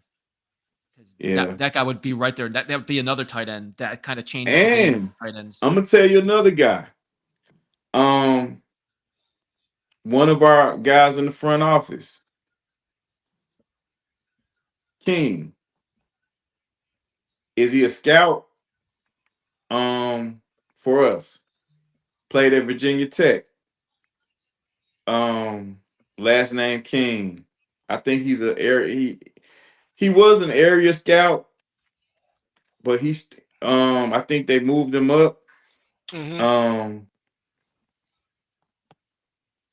Jeff King. Jeff King, yeah. Yeah. Jeff King out of Virginia Tech. I think he works for the Bears now. But he's another guy. Played at Virginia Tech, played tight end, and he played basketball too. Oh wow. Okay. Yeah. A lot of crossover, man. Isn't it crazy to see the crossover between the NFL and the NBA? And I mean, just Mm-hmm. basketball in general. Yeah, Well, you know, man. if you think about it, man, let's talk about we got a couple quarterbacks, man, that played baseball, man, and was some hell of baseball players in college. Yeah. Kyler Murray could easily be in the could be a major league baseball player right now. I thought he Mm-hmm. was going pro. I'll be honest with you. I I thought he did, I was did going too. to I thought he MLB. was going to go myself. Yeah, Yeah, being such a little guy, man. It's amazing to see what he does on the football field. But I thought he was gonna choose baseball as well. Russell Wilson is another guy. Yeah, he was a great yeah. player too. Great. Patrick Mahomes, Justin John, Fields, John Elway. guys play baseball, man, and they were good baseball players. They weren't just average guys, man. These guys played at a high level, man. I want to What a say Matt Stafford too. I Or think did he just or did he and old boy for the Dodgers, did they just go to the same high Kershaw? school? I think they just went Yeah. to this school. But hell of a Hall of Fame class this year, huh? When you talk about him and Sterling Sharp, I mean, those two alone Yeah. are yeah. the way they played, man. But So I tell you one I'm thing, though, man. This is go a ahead. good game. This is actually a pretty decent game, man. this is a good start for it, huh? It's starting to come around, huh? Yeah. This quarter is flying by. I mean, it's almost a 2-minute warning already. Not a ton of penalties. Nope. That was the first one. I think that was one of the first ones I saw. The legal use of hands. Nice throw. Trey Lance. He's got something to Trey Nice prove, Lance. man. throw. That Trey was on a Lance has some that was good on a throws, rope. man. That was on a rope, baby. He done has some good throws this game, just this first half. He's put it there, man, a few times. Yeah, he looks sharp, doesn't Nice. he? His throws Nice are throw. crisp. He looks confident. Yeah, that's a good word, Bishop. He looks confident, man. Yeah, he Very sure does. decisive. And you That's know, and people don't understand. Trey Lance is not a little dude, man. no. We forget, man, about his draft status, man, where he was picked. Yeah, like his Well, I his didn't think he should have been picked that high, but No, I that's didn't either. Even at that time, I didn't think he should have. Jim Harbaugh. yeah, If there's that anybody, was like I said, we said, man, anybody that could get him right, it'll be Jim Harbaugh. You saw him right there. We were watching a second ago. He was talking to him on the sidelines. it's that simplifying the game, man. That works wonders, man. Make this thing simple. well, you know the thing too, man. I think to the advantage of he as well as Harbaugh is the fact that Harbaugh played quarterback, so he Yeah, understands. You know what I'm saying? Not just the mechanics of it, but the psyche of it. You know what I mean?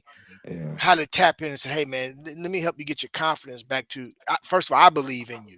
That's why you're here. You know, and then just taking it from there. So But Harbaugh is a guy that played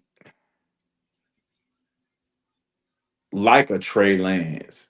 He had a similar play style to a young Alex Smith or Colin Kaepernick. Now he didn't have the wheels, he didn't have the explosion, he didn't have the burst, but his play style, he wasn't just this guy to drop back and throw the ball. He was a scrambler. He held on to the ball a lot, bought a lot of time, bought himself some time at times, and was able just to put the ball in the right spot. You'll never put him in the categories of the upper echelon passers in the league, especially at that time. But Harbaugh was a football player. He was gonna get 10 yards by any means necessary. Yes, he was And no if he, punk. yeah, and the only thing about Jim always, a lot of times he always felt like he was the smartest guy in the smartest guy in the room, and that kind of came back and bit him a couple of times, especially when you fool him, Coach Dicker. You know what I'm saying? He made some changes on that line of scrimmage sometime and really burned Mike Dick up, man. I never forget I was watching the game as a kid. The play call, well, we know you can hear it. Jim Harbaugh changed the call at the line and throws a pick six. And all you see is Mike Dicker turn like Oh yeah. Mm. beat red. I'm pretty Top, sure. I'm top, pretty sure the clip and the clipboard hit the turf, didn't it? yeah. Yeah, well, yeah, Yeah. it hit it in broken pieces, man. I wish Oh, they're showing But Harbaugh had a tenacity at that position, man. It was kind of before his time. You know, real gritty dude, man. dude, I forgot Jared Allen played for the Chiefs. I did too. They were just Hmm. showing that. I wish he still had his mullet too. 136 career sacks. Yep. Great player. Still He looks was a man, he menace. still looks like he can play too. Yeah, he was a menace. That's for sure. That's right, Chiefs and the Vikings. He was so good on the Vikings. Yeah, he was so good. He wrecked us. He was Like a wrecker. that I whole always hated crew, playing against them.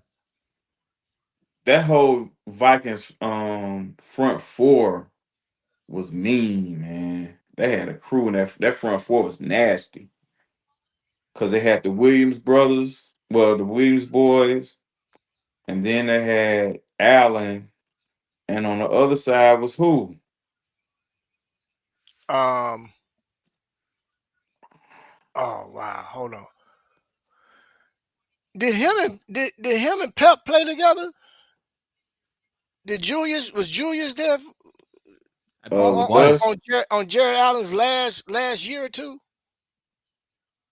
Uh Jared Allen last year was 15.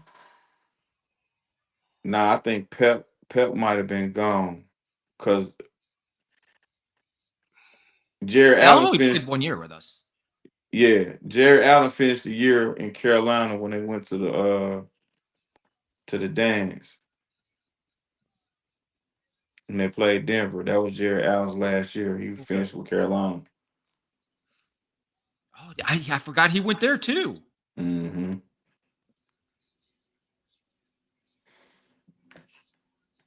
Um, couple more. We got about a minute 50 left here. Thank you guys for watching here at Chicago Sports Podcast at our watch party for Thursday Night Football, the Hall of Fame game today, which has been awesome to watch between the Lions. We're just saying that this has been a fun preseason game to watch between the Lions and Chargers. And we're going to do this every Thursday for the football season coming up.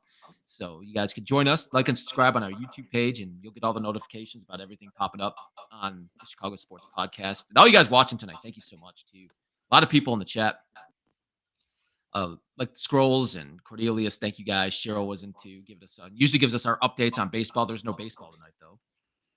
And And guys got shout out to Trax too. Trax jumped Tracks, in. man. We can't do it without him.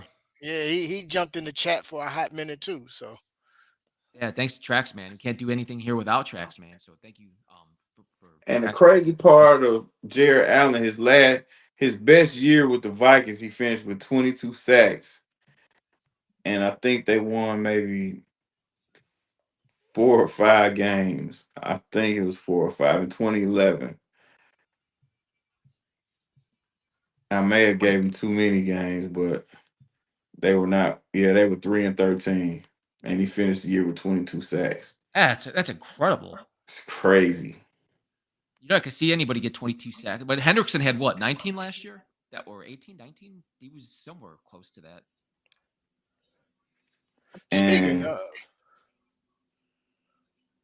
speaking of man, what are the Bengals doing, bro? What are they doing? I don't know. They need to they get him in there. bingling, man. They bingling, man. They doing the Bengal shuffle, bro. they weren't a great defense last year. And without him, they got a new coordinator, man. Like I don't know, man. I don't know what they're doing there. Now they kind of broke even toward the end of the year, but they started out terrible. Like They always his do. They always start off Well, they've slow. been getting his off to they've been getting off to a slow start, man. The last couple seasons, man. They've been getting off to a slow start. Period. They're gonna definitely have to crank it up this year, man. They can't afford to get off to a slow start this year. yeah, That coach has got defensively to be they on the were hot seat. terrible. I mean, that coach has got to. They got to go to the playoffs, or I can't see him coming back. I mean, Oh yeah, the it, writing's on the wall. with I Joe think he Burrow not knows it. going to the playoffs, man. They I, just I signed. hear you. I hear you guys on that, man. But you know what? I put more on the owner, man, and the Oh, I do GM too. because I do too. and the reason why I say that is because the problem between them and and Hendrickson right now is the fact that they're real close in terms of um, length of time of contract. Where they're Mm-hmm. having a hiccup is the guaranteed money. He wants 3 years. They have a written rule with the Cincinnati Bengals that they will only pay 1 year of guaranteed money. There's only Mm. two guys that has multi-year guaranteed money, and that's Chase and Burrow. Even T. Higgins didn't get no multi-year guaranteed money. Yeah. The only thing about that, the owner's not gonna fire himself. Yeah, right. So the next guy, you know, coach, thanks. Yeah, yeah, yeah. the Yeah, so Lions trying to drive and make something happen here. About a minute left. Are they going to drive down the field? I don't know, man. Time's ticking away. Yeah, they're playing 2-minute football here. And then once we get to halftime, guys, we'll start wrapping things up here yeah, that's cool. and get rid But of. this has been a real good time, fellas. Really good time, It's man. fun, man. Yeah, it's just good to see some football, bro. I Oh, mean, Yeah, it's so great to see some football. I can't like even the first week, not this weekend, but the following weekends, all the first week of the preseason games, man. I'll be watching as many as I can, as many as comes on the TV that weekend. I'll be watching man, I'm many of us. glued. I'm gonna be glued to the boob tube as my grandmother used to call it. I'm gonna be glued to the boob tube. and shout out to the Chargers for giving us 21 in the first half, man, in Yes, the Hall of yes. Fame game. So that's cool, man. Yeah, yeah. Shout out to Trey Lance, man, for looking sharp. Yeah. And hopefully Detroit and their mishaps carry over into the regular season. It's like a sign for things to come, right? Yeah. For the first half of this game. Well, so the Chargers look, yeah, the Chargers are going to get the ball back here with like a minute. Minute 4, but they got a long way to go. So before we get ready to wrap things up, guys, now that we're one half into the Hall of Fame game and the first game of 42 preseason games to be played this preseason. Hmm. What are you guys' thoughts on the NFC North with regard to the 4 teams, and where do you think things are going to shake? How things may shake out? Just, I mean, I know it's still early on, but what do you guys think is going to how things are going to shake out? I personally feel like it's gonna be a fight to the finish, man. And I think, unfortunately, it's gonna end up us versus that vantage nemesis up north, man.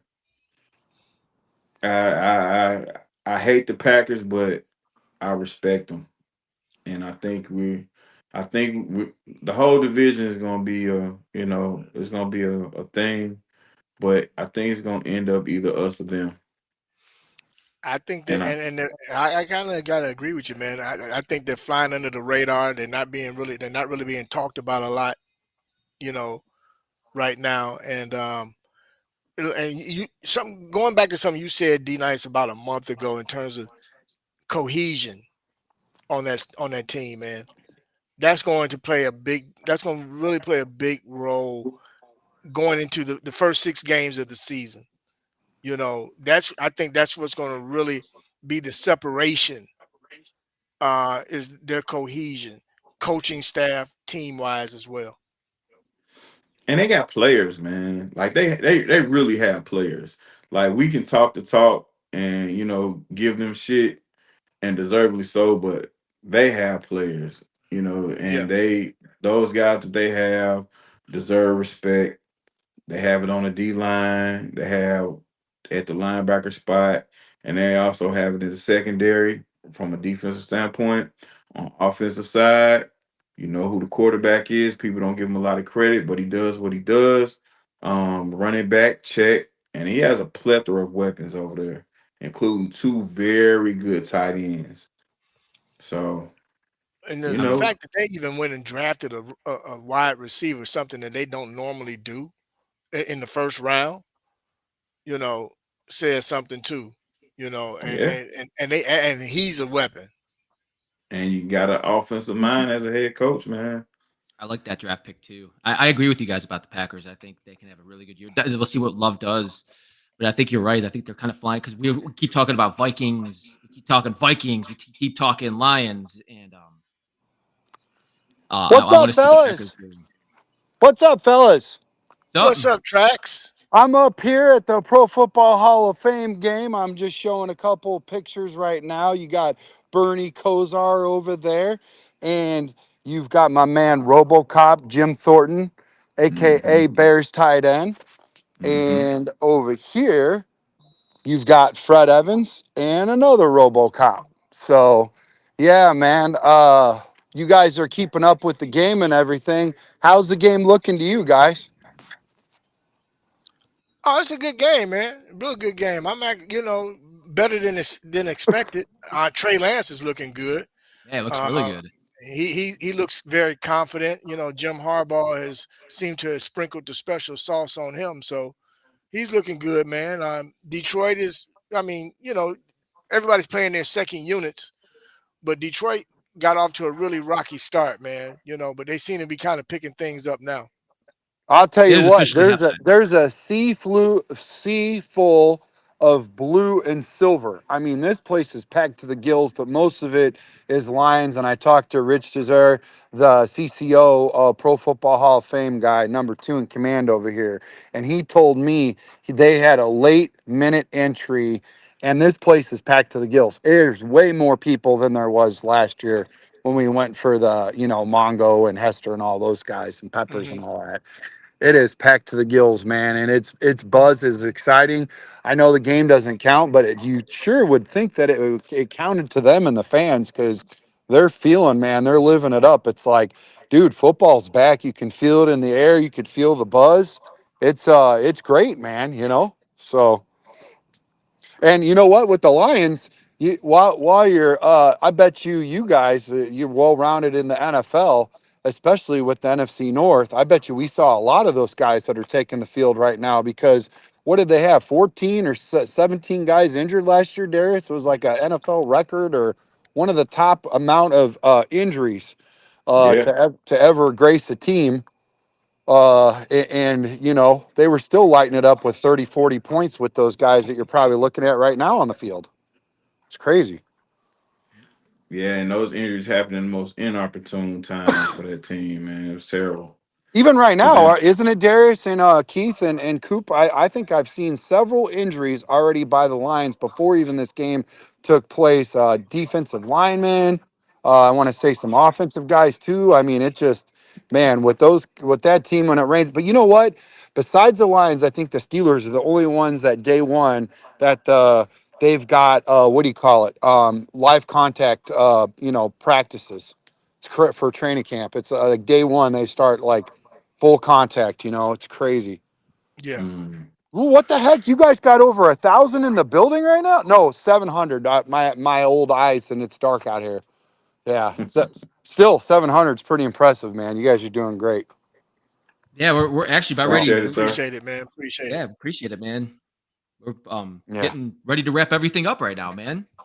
Okay. It's Yeah, I peeped it. I re- peeped in there earlier, but I saw the vibe and the flow, and Darius was yeah, actually speaking on it, and I'm like, a disruptor or something, a coach, and you better not disrupt the floors. And I was like, that's my cue to leave. I'll be back. So, damn right you are. yeah. Oh, just kidding, man. Hey, I appreciate you guys, man. I got to get back to it. So thanks again for everything. I'm glad you guys had a good turnout. You guys deserve it. You guys work hard, and I'm excited for every Thursday and Monday night. Did you guys already tell them that every Monday and Thursday night you guys are going to have watch parties? Yes, watch parties for the whole season. Yeah, We yeah, yeah. definitely Okay. did drop. We dropped the hint of that. Yes, sir. We dropped that hint. Yep. Yep. Yep. Hey Keith, did you tell them, Bishop? Did you tell them about the jersey giveaway and who won? Yep. Yep. Okay, cool. All right. Covered it all, brother. Yeah. Yeah. Sorry, man. Don't want to step on your toes. We're Don't on want to top step of No, it, on not your at brother. all. toes. I'm just really, I'm happy that Cheryl, she's a She's awesome. grinder. Yeah. No So, baseball all right. updates tonight, though. Oh yeah, big What's that? supporter, man.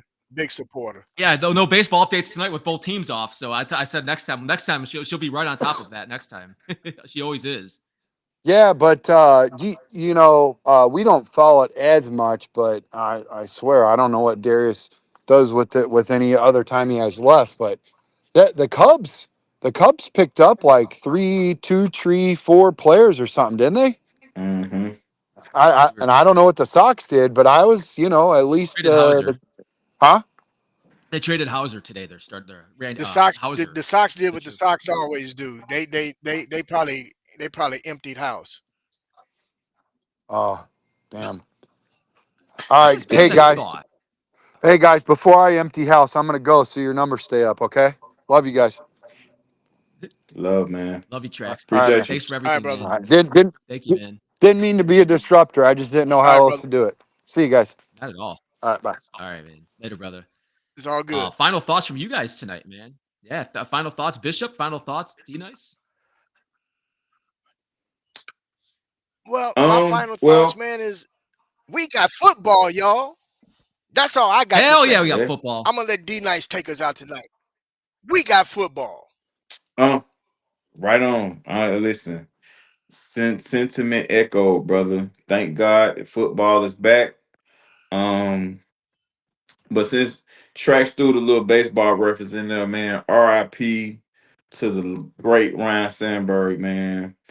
Real big part of my childhood growing up watching baseball. He and Andre Dawson and Sean Dunston, Leon Durham, to name some others. But that was a big time for me. I was a huge baseball fan at that time. And rest in peace to Rhino. Very, very unfortunate, and prayers and condolences to his family. But other than that, peace to you guys. Thank you guys. Mac did a heck of a job keeping us all Yes, you together did, tonight. Matt. Shout out to Annie Up. He wasn't able to finish with us. Shout out to my man Bishop. Thursday nights are a bit turned up with the addition of you and Annie Up, Mac. And appreciate you holding it down with us. Appreciate everyone that watched us tonight, wherever you're watching us from. Please do the right thing and like and subscribe if you into the Bears content, because we giving it to you all. Um, Straight no chaser. I wish nothing but good health and good vibes for these Chicago Bears as we go into game week coming into next week. And hopefully it carries through for the rest of the season. With that, peace up, bear down. Yeah, guys. Thank you, everybody D out there in Nice, the chat. Bishop. Thank you so much. Yeah, thank you guys for watching. I love hanging out with both of you guys. I love hanging out with everybody in the chat and everybody watching today. Thank you guys very much. And stay in contact with everything we do here with Chicago Sports Podcast. And we'll talk to you next week. Thank you guys for watching tonight.